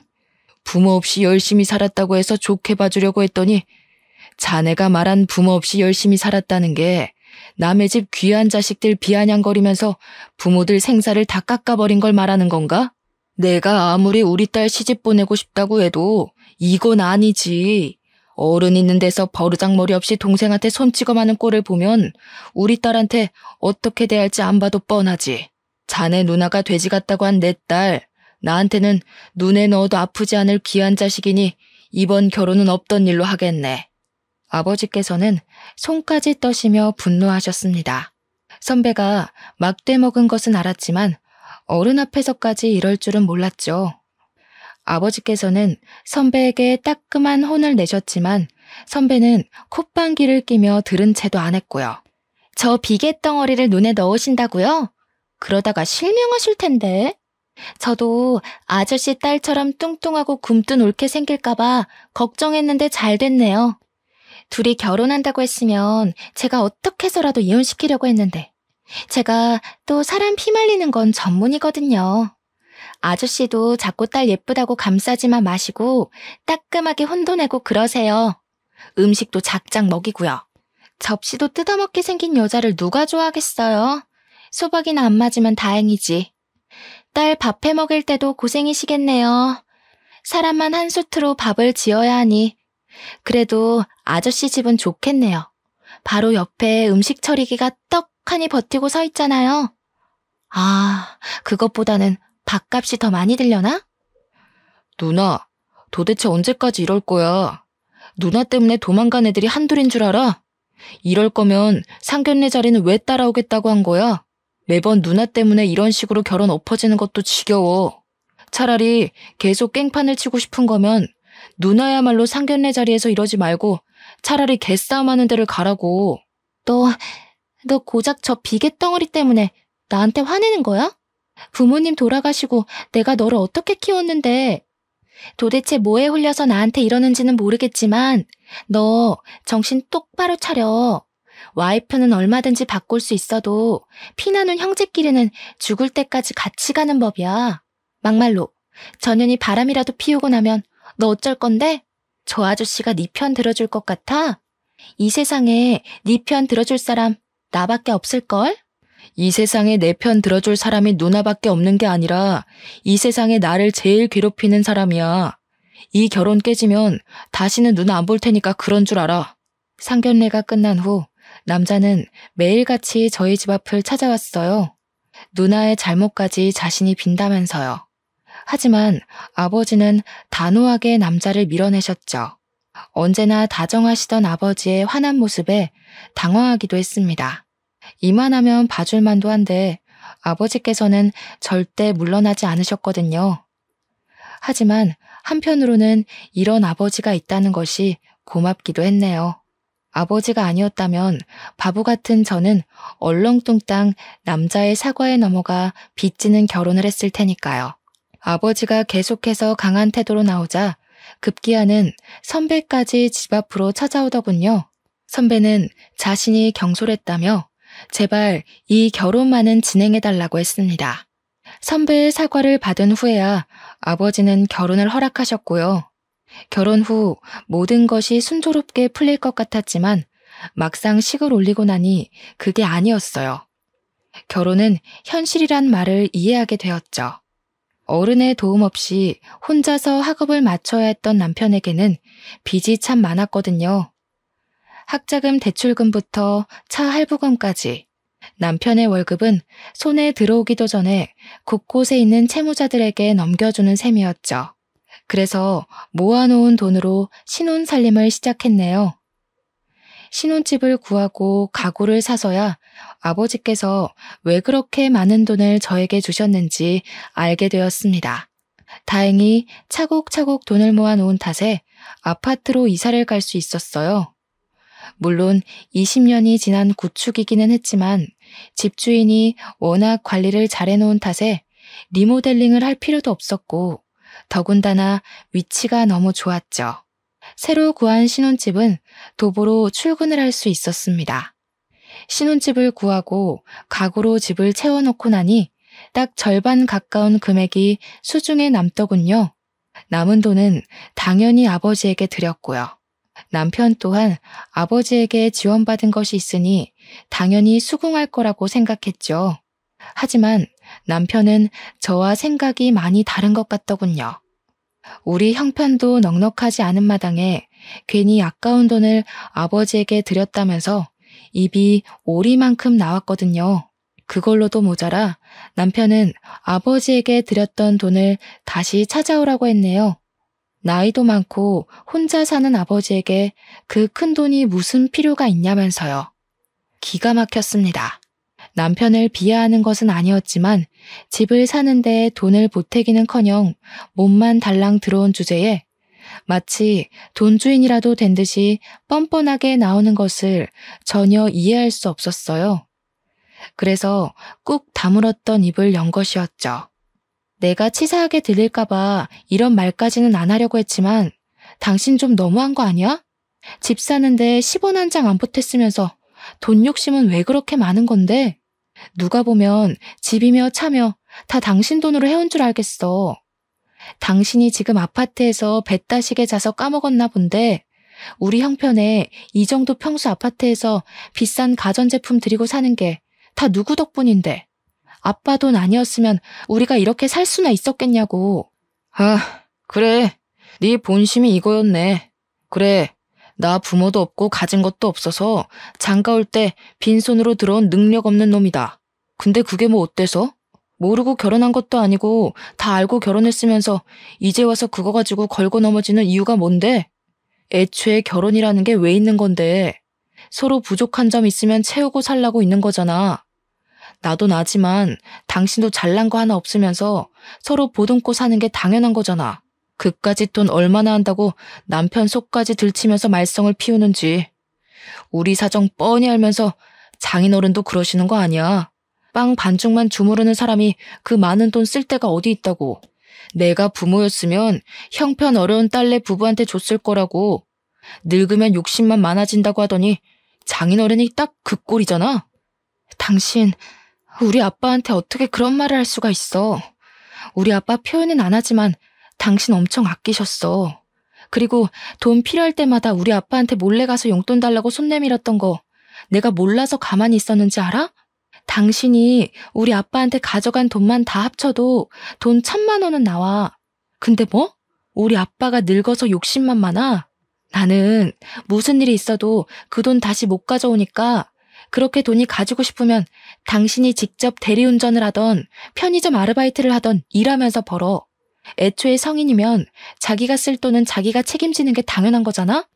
그래, 고아 주제에 아빠 잘 만나서 호강에 코 박은 마누라한테 내가 뭘 바라겠냐?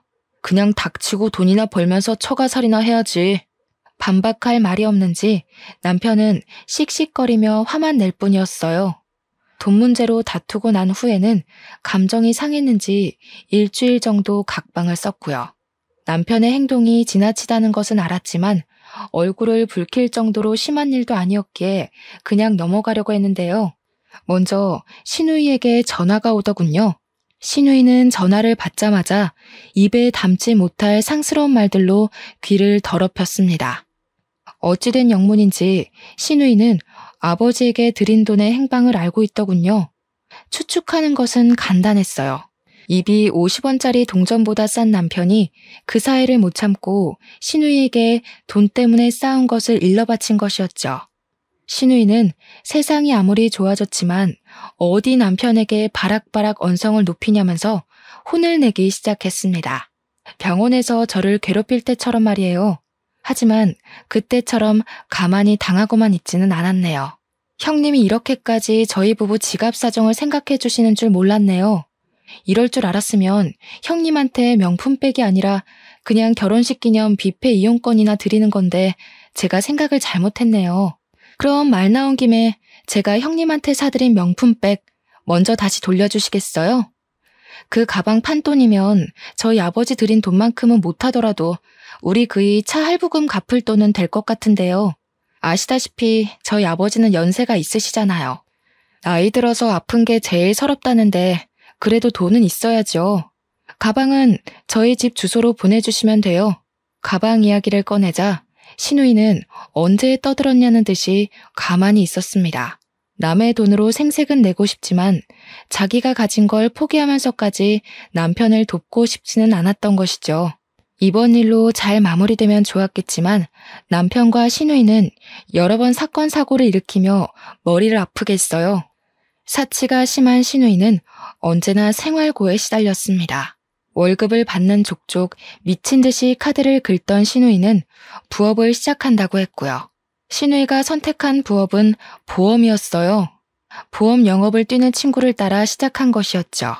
신우이가 살가운 척을 한 것도 보험을 시작한 후부터였습니다. 빵집 근처에는 코빼기도 안 비치던 신우이는 병원 일이 끝나면 빵집으로 달려와 보험을 들라며 아버지와 저를 꼬시려고 했죠. 필요한 보험이라면 들어줄 법도 했지만 신우이는 50만 원이나 되는 종신보험을 가입하라며 서류를 내밀었어요. 터무니없는 가격에 놀라 손사래를 칠 때면 신우이는 다 피가 되고 살이 되는 보험이라며 들라고 강요를 했습니다. 참다 못한 아버지께서 호통을 치자 신우이는 그제서야 보험 서류를 가방에 집어넣었고요.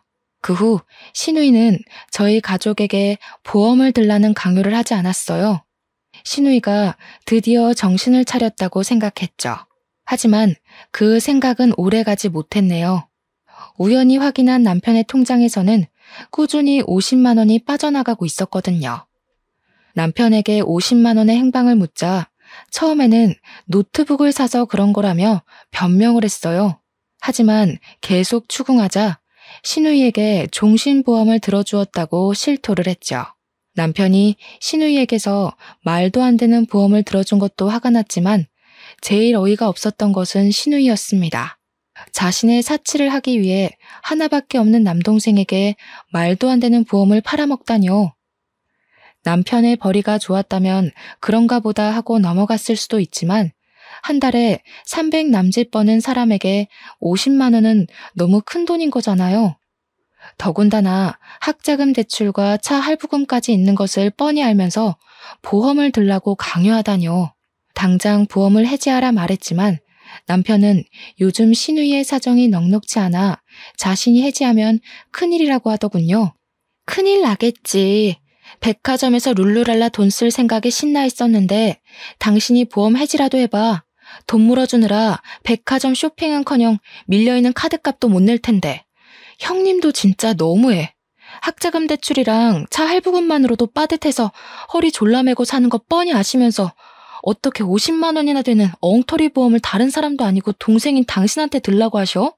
아무리 사기꾼이어도 자기 가족은 안 건드린다는데 형님은 도대체 뭐야? 하나밖에 없는 가족이면서 도와주지는 못할 망정 다 부러진 허리에 빨대 꽂으려고 하잖아. 졸라매다 부러진 허리 보는 게 안타까웠으면 당신이 누나 보험 들어줬으면 됐잖아. 일을 꼬이게 만든 게 누군데? 가게 돈통만 털어와도 그까짓 50만 원은 그냥 내겠구먼. 그까짓 50만 원 가지고 유나는. 신우이에게 깜빡 속아 사기를 당했으면서도 남편은 끝끝내 당당했어요. 아니 오히려 뻔뻔하게 턱을 치켜들었습니다. 그래서 직접 나서기로 했죠. 병원을 찾아가자 예상대로 신우이는 오리발을 내밀더군요. 그래서 확실하게 으름장을 놓았습니다. 당장 남편 앞으로 들어놓은 보험을 해지하지 않는다면 보험 사기죄로 고소를 한다고요. 협박을 하고 싶지는 않았지만 말귀를 못 알아듣는 신우이에게는 이 방법뿐이었어요. 역시 고소를 한다는 소리에 신우이는 금세 꼬리를 내렸고요. 된통 매운맛을 봐서인지 그 다음부터는 시누이 또한 함부로 굴지 않았어요. 시누이와는 여전히 껄끄러운 관계이기는 했지만 그래도 얼굴을 붉히지 않을 정도의 거리를 유지하는 것만으로도 다행인 거잖아요. 남편 또한 보험 사건 이후 반성을 했기에 부부관계 또한 더할 나위 없이 좋았는데요. 단 한 가지 문제가 있다면 아이가 생기지 않는다는 것이었습니다. 남편에게 검사를 해보자고 해도 아무 문제가 없다며 어물쩍 넘어갈 뿐이었어요. 처음에는 남편의 말처럼 시도하다 보면 언젠가는 아이가 찾아오겠지라고 생각했지만 1년이 지나도 아이는 저희 부부에게 오지 않더군요. 그런데 남편은 뜬금없이 혼자서 2박 3일로 여행을 가고 싶다고 했어요. 저는 흔쾌히 수락을 했고요. 샤워를 하러 간 남편의 핸드폰은 거실 소파에 있었는데요. 진동이 울리며 병원에서 문자 하나가 날아오더군요. 정관 수술 날짜였습니다. 문자를 확인하자 당황스러움을 감출 수가 없었어요. 이세를 얼마나 가지고 싶어 하는지 아는 장본인이 정관 수술이라뇨. 그래서 샤워를 하고 나온 남편에게 핸드폰을 보여주며 물어보았습니다. 그랬더니 남편은 의외의 대답으로 또 한 번 저를 놀라게 했네요. 실은 누나가 우리 사이에 아이 갖는 걸 싫어해서 당신 닮은 아이 낳으면 연 끊을 정도로 꼴 보기 싫을 것 같다고 해서 솔직히 당신한테 말은 안 했지만 사실 나도 아이 낳는 건 좀 그래. 윗물이 맑아야 아랫물이 맑은 건데 우리 둘 다 잘난 구석이라고는 하나도 없잖아. 이참에 잘 됐지 뭐. 애 이야기 나올 때마다 연기하는 것도 힘들었는데 이참에 우리 애 없이 둘이서만 재미있게 살자. 온몸에 피가 빠져나가는 느낌이었습니다. 남편은 물론 시누이까지 끔찍하게 느껴졌어요. 두 남매의 손바닥 위에서 놀아났다고 생각하니 눈물조차 나오지 않을 정도로 비참했고요. 그동안 아이를 가지고 싶다며 설레발치던 모습을 보며 두 남매가 뒤에서 얼마나 비웃었을지 상상하자 소나기에 있던 힘이 쫙 빠져나갔죠. 이쯤 되니 이혼을 고민하게 될 정도였습니다. 우유부단한 남편의 성격은 흐린 눈으로 지나갈 수 있었지만 그 앞에 버티고 서 있는 시누이의 횡포는 눈이 매워 도저히 그냥 넘어갈 수가 없었거든요. 결국 고심 끝에 이혼을 결심하고 아버지에게 말씀을 드렸죠. 그랬더니 아버지께서는 자기가 알아서 할 테니 그냥 참고 살라며 말씀을 하셨어요. 충격적이었습니다. 언제나 제 선택을 믿어주고 든든하게 지켜주던 아버지께서 시누이와 남편의 잘못을 눈감아 주라고 하다니 말이 되지 않는 거잖아요. 그런데 얼마 안 가 병실에 누워 계신 아버지를 보자 서운한 마음을 가졌던 것도 후회가 되어 돌아왔네요. 아버지께서는 간암 말기 환자로 시한부 판정을 받은 거나 다름이 없는 상태셨습니다. 자신이 죽으면 혼자 남을 딸을 걱정해 이혼을 하지 말고 버티라고 한 것이고요. 이미 늦었다는 것을 알고 있었지만 그래도 희망의 끈을 놓고 싶지는 않았어요. 아버지가 없는 세상에서 혼자 사는 것은 도저히 상상할 수가 없을 만큼 끔찍했으니까요. 하지만 아버지는 이미 늦었다면서 씁쓸한 미소를 지으시며 남은 시간을 항암 치료나 하면서 허비하고 싶지 않다고 말씀하셨어요. 그러면서 남은 시간을 단둘이서 행복하게 보내자고 하셨고요. 그래서 빵집까지 닫으며 그동안 가게를 운영하느라 그간 가보지 못했던 제주도 여행도 가게 되었습니다. 그런데 제주도에서 돌아온 후 아버지께서는 뜬금없이 빵가게를 이전한다고 말씀하셨어요. 당황스러웠지만 언제나 옳은 선택을 하시던 아버지였기에 이번에도 믿고 따르기로 했죠. 이사 간 곳의 건물주 아저씨는 참 다정하고 친절한 분이셨어요. 건물주 아저씨는 의사로 노후를 위해 건물을 매입했다고 설명하셨네요. 빵가게를 이전한 후 아버지의 상태는 급격하게 나빠지셨습니다. 혼자서 빵가게를 운영하게 되자 막막해지는 기분이었어요. 당장이라도 병원에 계신 아버지에게 달려가고 싶을 만큼 카운터에 혼자 남겨진 것이 두려웠죠. 하지만 그럴 때마다 힘이 돼준 것은 건물주 아저씨였습니다. 아저씨께서는 퇴근 시간마다 들러 위로를 해주시면서 청소 같은 것도 도와주셨어요. 숨겨진 아저씨의 딸이 아닐까라는 우스운 생각을 할 정도로 아저씨는 저를 세입자 그 이상으로 생각해 주셨죠. 마치 자신의 친딸처럼 말이에요. 사모님 또한 정말 좋은 분이셨습니다. 혼자서 큰 빵가게를 운영하는 것이 대단하다며 반찬을 가져다 주셨거든요. 좋은 인연으로 연결된 빵가게에서 저는 그 어느 때보다 편한 마음으로 일에 열중할 수 있었네요. 금요일 밤 여느 때와 같이 마감 청소를 하고 있자 아저씨께서는 문 밖에서 손을 흔드셨습니다. 그런데 아저씨 뒤에는 익숙한 모습의 사람이 보였어요. 신우이였습니다. 신우이는 아저씨를 보더니 깜짝 놀라며 냉큼 인사부터 했어요. 버릇없고 아나무인인 신우이가 모르는 사람에게 인사부터 하다니 당황스러웠죠. 하지만 이야기를 나눠보니 신우이가 아저씨에게 인사를 한 이유를 알겠더군요. 건물주 아저씨는 신우이가 일하는 병원의 새로운 의사셨거든요. 올케는 정말 제 친자매랑 다를 게 없어요. 저희 올케한테 이런 은혜를 베풀어 주시다니 몸둘 바를 모르겠네요. 사돈어른께서도 올케가 이렇게 잘 지내는 모습 보면 편안하게 눈 감으실 수 있을 것 같아요. 신우이는 정말 소중한 가족이라도 된 듯 손으로 눈물까지 찍어내며 가증스러운 연기를 펼쳤어요. 그 모습을 본 아저씨께서는 신우이의 마음 씀씀이에 크게 감동하신 듯 했고요. 그 후 신우이는 병원 일이 끝나기만 하면 건물주 아저씨와 함께 가게를 찾아왔어요. 쉬는 날이면 아저씨가 오는 시간에 맞춰 가게의 문을 열 때도 있었죠. 신우이가 가게에서 하는 일은 테이블에 앉아 핸드폰을 하는 것이 다였는데요. 창문 밖으로 신호등을 기다리는 아저씨의 모습이 보이면 들고 있던 빗자루도 빼앗아 열심히 청소하는 척을 했습니다. 흡족한 미소를 지으신 아저씨는 신우이에게 괜찮은 남자가 있으니 만나보는 것이 어떻겠냐며 제안을 하셨어요. 신우이는 당연히 그 제안을 수락했죠. 아저씨의 소개로 만난 둘은 연애를 한 지 3개월도 안 돼 결혼 이야기가 오갔는데요. 재벌에 가까운 재력가에 얼굴도 잘생긴 남자는 신우이가 만나기 아까운 남자였습니다. 갖고 온 빵을 진열할 때면 어느새 찾아온 신우이는 손을 내밀며 반지를 자랑했어요. 네 번째 손가락에는 1캐럿은 거뜬히 넘어 보이는 다이아 반지가 끼워져 있었죠. 아무래도 나는 참 복이 많은 것 같아. 엄마 아빠가 일찍 돌아가신 게 흠이기는 하지만 만나는 남자들마다 다 나한테 잘해주려고 하잖아. 별 볼 일 없는 여자들이나 끼리끼리 결혼한다고 하는 거지. 나 봐봐. 부모 없는 고아에 가진 거라고는 보증금 1,000만 원밖에 없는데 10재벌 안 부러운 남자 만나서 인생 핀 거. 이런 거 보면 신은 참 불공평해. 나같이 운 좋아서 만나는 남자들한테 모두 사랑받는 사람이 있는가 하면 올케처럼 사랑이라고는 가뭄에 콩 나듯이 받는 사람도 있잖아. 아, 우리 올케 불쌍해서 어쩌나?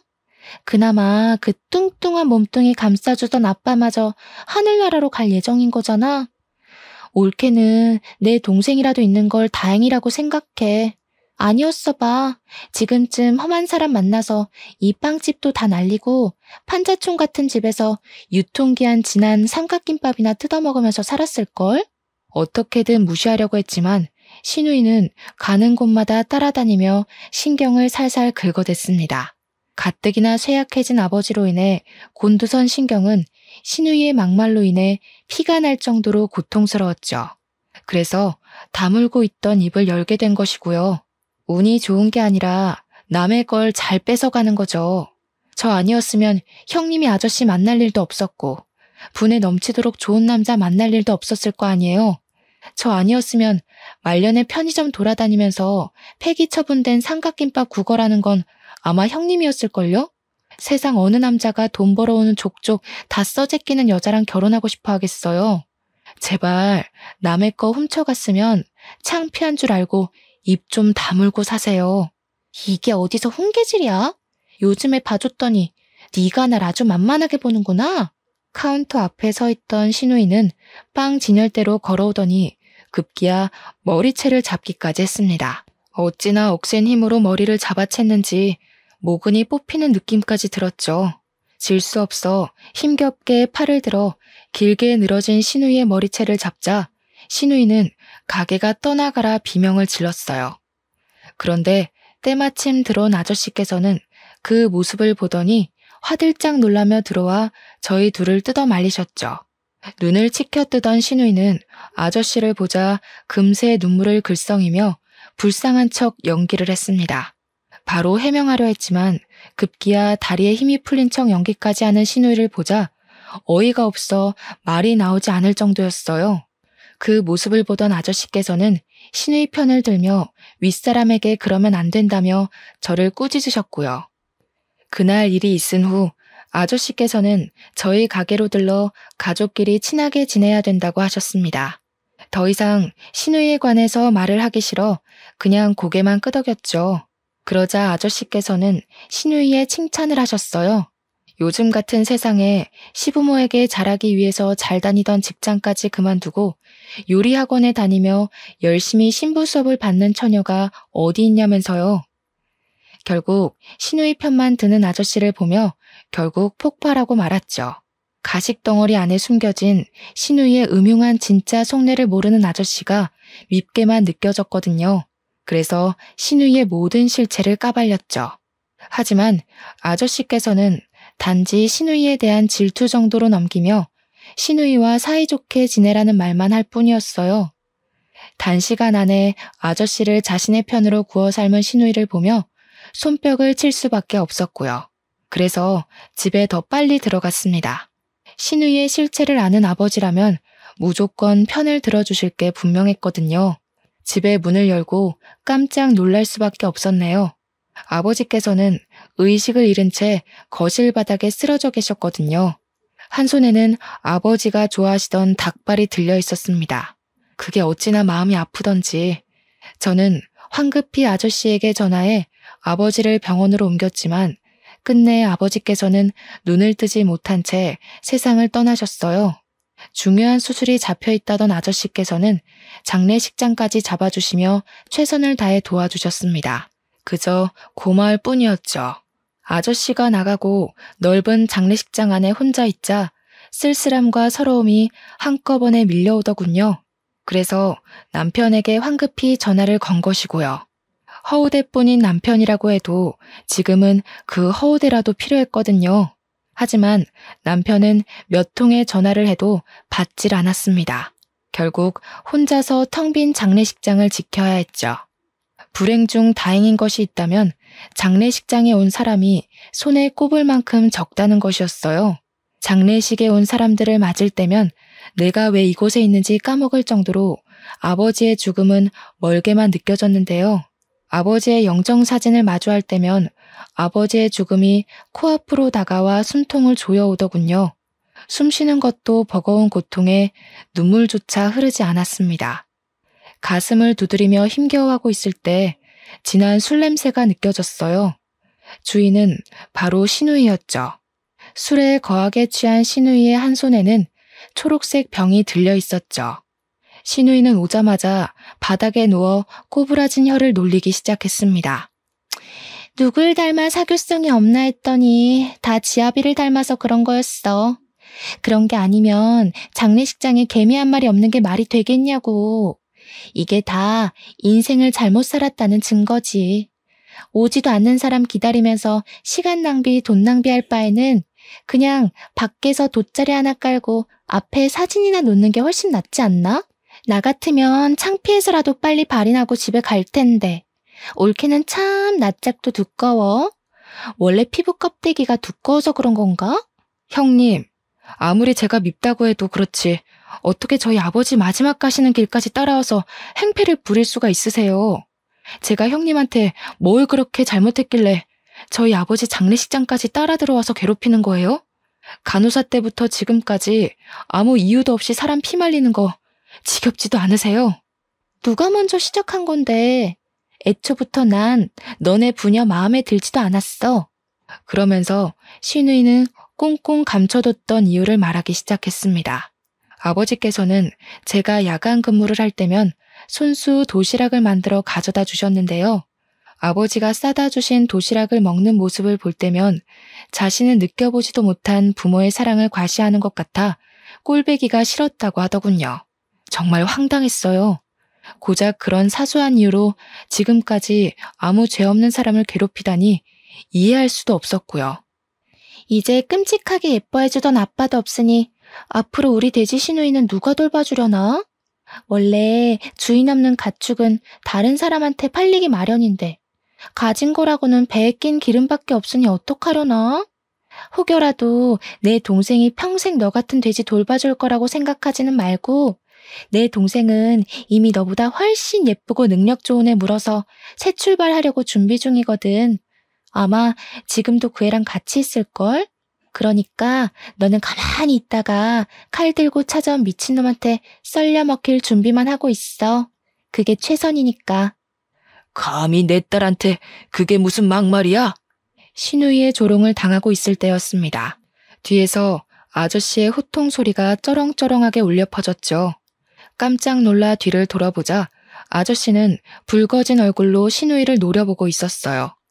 성난 아저씨의 얼굴을 본 시누이는 술에 확 깬 듯 보였습니다. 누워있던 자리에서 냉큼 일어난 시누이는 자기가 술김에 나쁜 버릇을 잡아주려 따끔하게 혼을 낸 것이라며 되도 안 되는 변명을 늘어놓았어요. 그동안 우리 딸 잘 봐달라고 분에 넘치는 선짜리도 억지로 주선해서 끼워 맞춰줬더니 어디 감히 시차짓을 하고 있어? 딸이라뇨? 그게 무슨 말씀이신지. 아저씨 입에서 나온 딸이라는 말에 저와 시누이 모두 당황할 수밖에 없었어요. 아무 말도 못하고 입만 뻐끔거리고 있자 뒤이어 들어온 사모님은 눈물을 훔치며 제 어깨를 꼭 끌어안아 주셨고요. 이제야 나타나서 미안하다. 우리 딸. 사모님 입에서 나온 딸이라는 말은 귀에 착 달라붙어 왔죠. 그리고 본능적으로 알 수 있었습니다. 사모님이 돌아가신 줄로만 알았던 어머니였다는 걸요. 부잣집 외동딸이었던 어머니의 임신 소식에 외가댁에서는 골머리를 앓으셨다고 해요. 그럴 수밖에 없었어요. 어머니와 어울리지 않게 아버지께서는 가난한 농부의 자식이었거든요. 그래서 어머니 또한 저를 지우려고 한 것이고요. 하지만 아버지께서는 무릎까지 꿇으시며 쥐죽은 듯이 아이를 키우면서 살 테니 제발 낳아만 달라고 애원을 하셨습니다. 어머니께서는 약속을 지키셨죠. 그 후 어머니는 자신의 존재를 비밀로 붙인 채 매달 생활비를 보태주면서 살아왔다고 해요. 그러던 중 시한부 판정을 받은 아버지의 전화에 모습을 드러내신 거고요.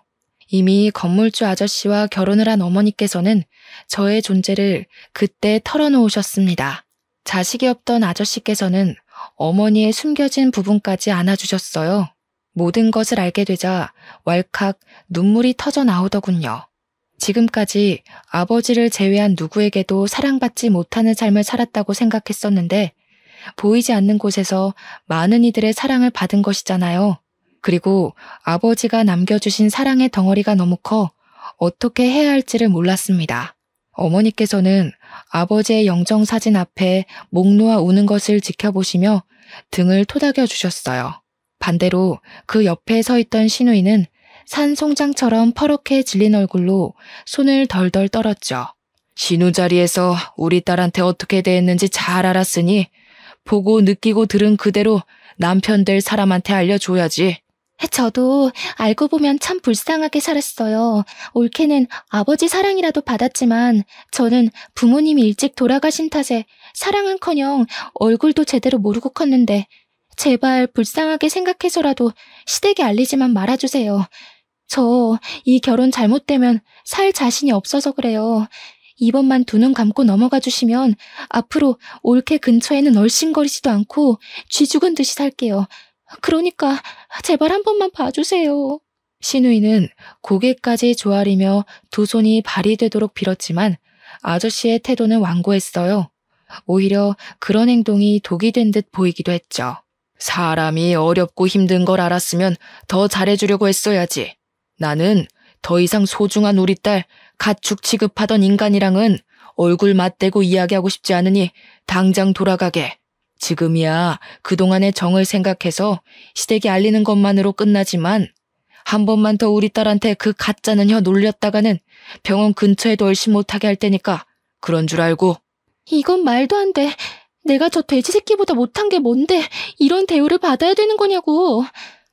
아저씨는 사람들을 시켜 신우이를 장례식장 밖으로 끌어내려고 했는데요. 신우이는 마지막 발악이라도 하는 듯이 바닥에 손톱을 박아 넣으며 안간힘을 쓰고 장례식장 밖으로 나가지 않기 위해 버티더군요. 하지만 신우이의 처절한 버팀도 경찰이 오면서 끝이 났어요. 아버지의 장례식이 끝난 후 아직도 정신을 차리지 못한 신우이는 버젓이 문을 열고 빵가게 안으로 들어왔습니다. 꼴이 말이 아닐 정도로 초췌해진 신우이는 대뜸 핸드폰부터 내밀었어요. 너 때문에 결혼식장 들어가기도 전에 파혼하게 생겼으니까 우리 남편한테 전화해서 지금까지 아저씨 한 말 다 거짓말이었다고 말해. 물론 네 입장에서는 내가 미울 수도 있겠지만 그래도 내가 망가지는 꼴을 보고 싶은 건 아닐 거 아니야. 네가 우리 동생이랑 이혼할 것도 아니고 만약 너 때문에 갈 곳도 없는 내가 파혼당하면 오히려 불편한 건 너라고. 생각해봐. 맨날 한 집에서 얼굴 부딪히면서 살아야 할 텐데 그게 어디 말처럼 쉬운 일이야? 그러니까 괜히 서로 얼굴 붉힐 일 만들지 말고 빨리 전화해서 다 거짓말이었다고 말해. 그 정도 하면 나도 동생한테 잠은 집에 들어와서 자라는 말 정도는 해줄 테니까. 너도 알잖아. 우리 동생 내 말이면 껌뻑 죽는 거. 애초에 삐뚤어진 형님 인성 때문에 굴러들어온 복을 넝쿨째 뽑았으면서 제가 어떻게 복원 작업을 하겠어요. 수습하는 것도 뿌리가 있어야 가능한 거죠. 아저씨 눈에 잘 띄어서 부자 남편이랑 결혼할 뻔한 것도 다 자기 복대로라고 하셨으니 이번에도 형님 복대로 알아서 잘 처리해보세요. 형님이 진짜 복이 있다면 제 도움 없이도 잘 처리할 거 아니에요. 별 시답지도 않은 동생으로 흥정이나 해볼까 머리 굴리신 모양인데 형님 동생 떳떳하게 거래할 만큼 가치 있는 사람 아니에요.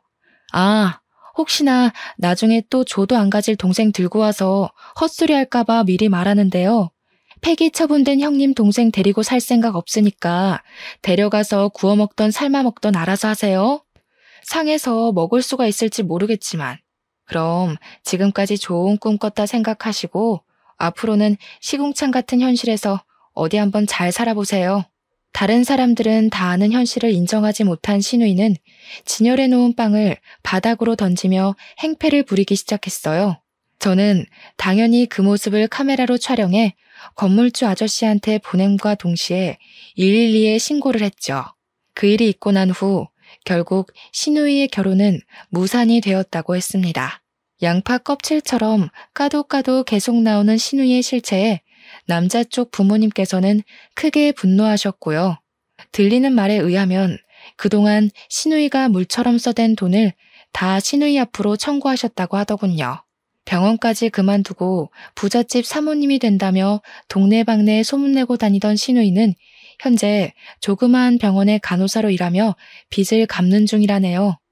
누나에게 떨어질 콩고물을 기대하던 남편은 상황이 자신에게 불리하게 돌아가자 집으로 슬금슬금 기어들어왔는데요. 남편을 보자마자 멱살을 잡아올리는 아저씨 덕분에 편하게 이혼할 수 있었죠. 현재 건물주 아저씨의 양녀로 들어가 어머니와 함께 행복한 시간을 보내고 있는 중입니다. 여전히 아버지가 보고 싶어 눈물을 흘리는 날도 있지만 그럼에도 지금 주어진 상황에 감사하며 행복하게 살려고 노력 중이에요. 지금 누리고 있는 것 또한 아버지의 사랑으로 만들어진 결과니까요. 사연을 시청하시는 분들 중에서도 현재 힘든 상황을 겪고 계실 분들이 있을 텐데요. 그럴 때면 나를 제일 사랑해주던 사람을 떠올리며 힘을 내시길 바랍니다. 모쪼록 시청해주신 여러분도 행복하시길 빌며 사연 마무리하겠습니다.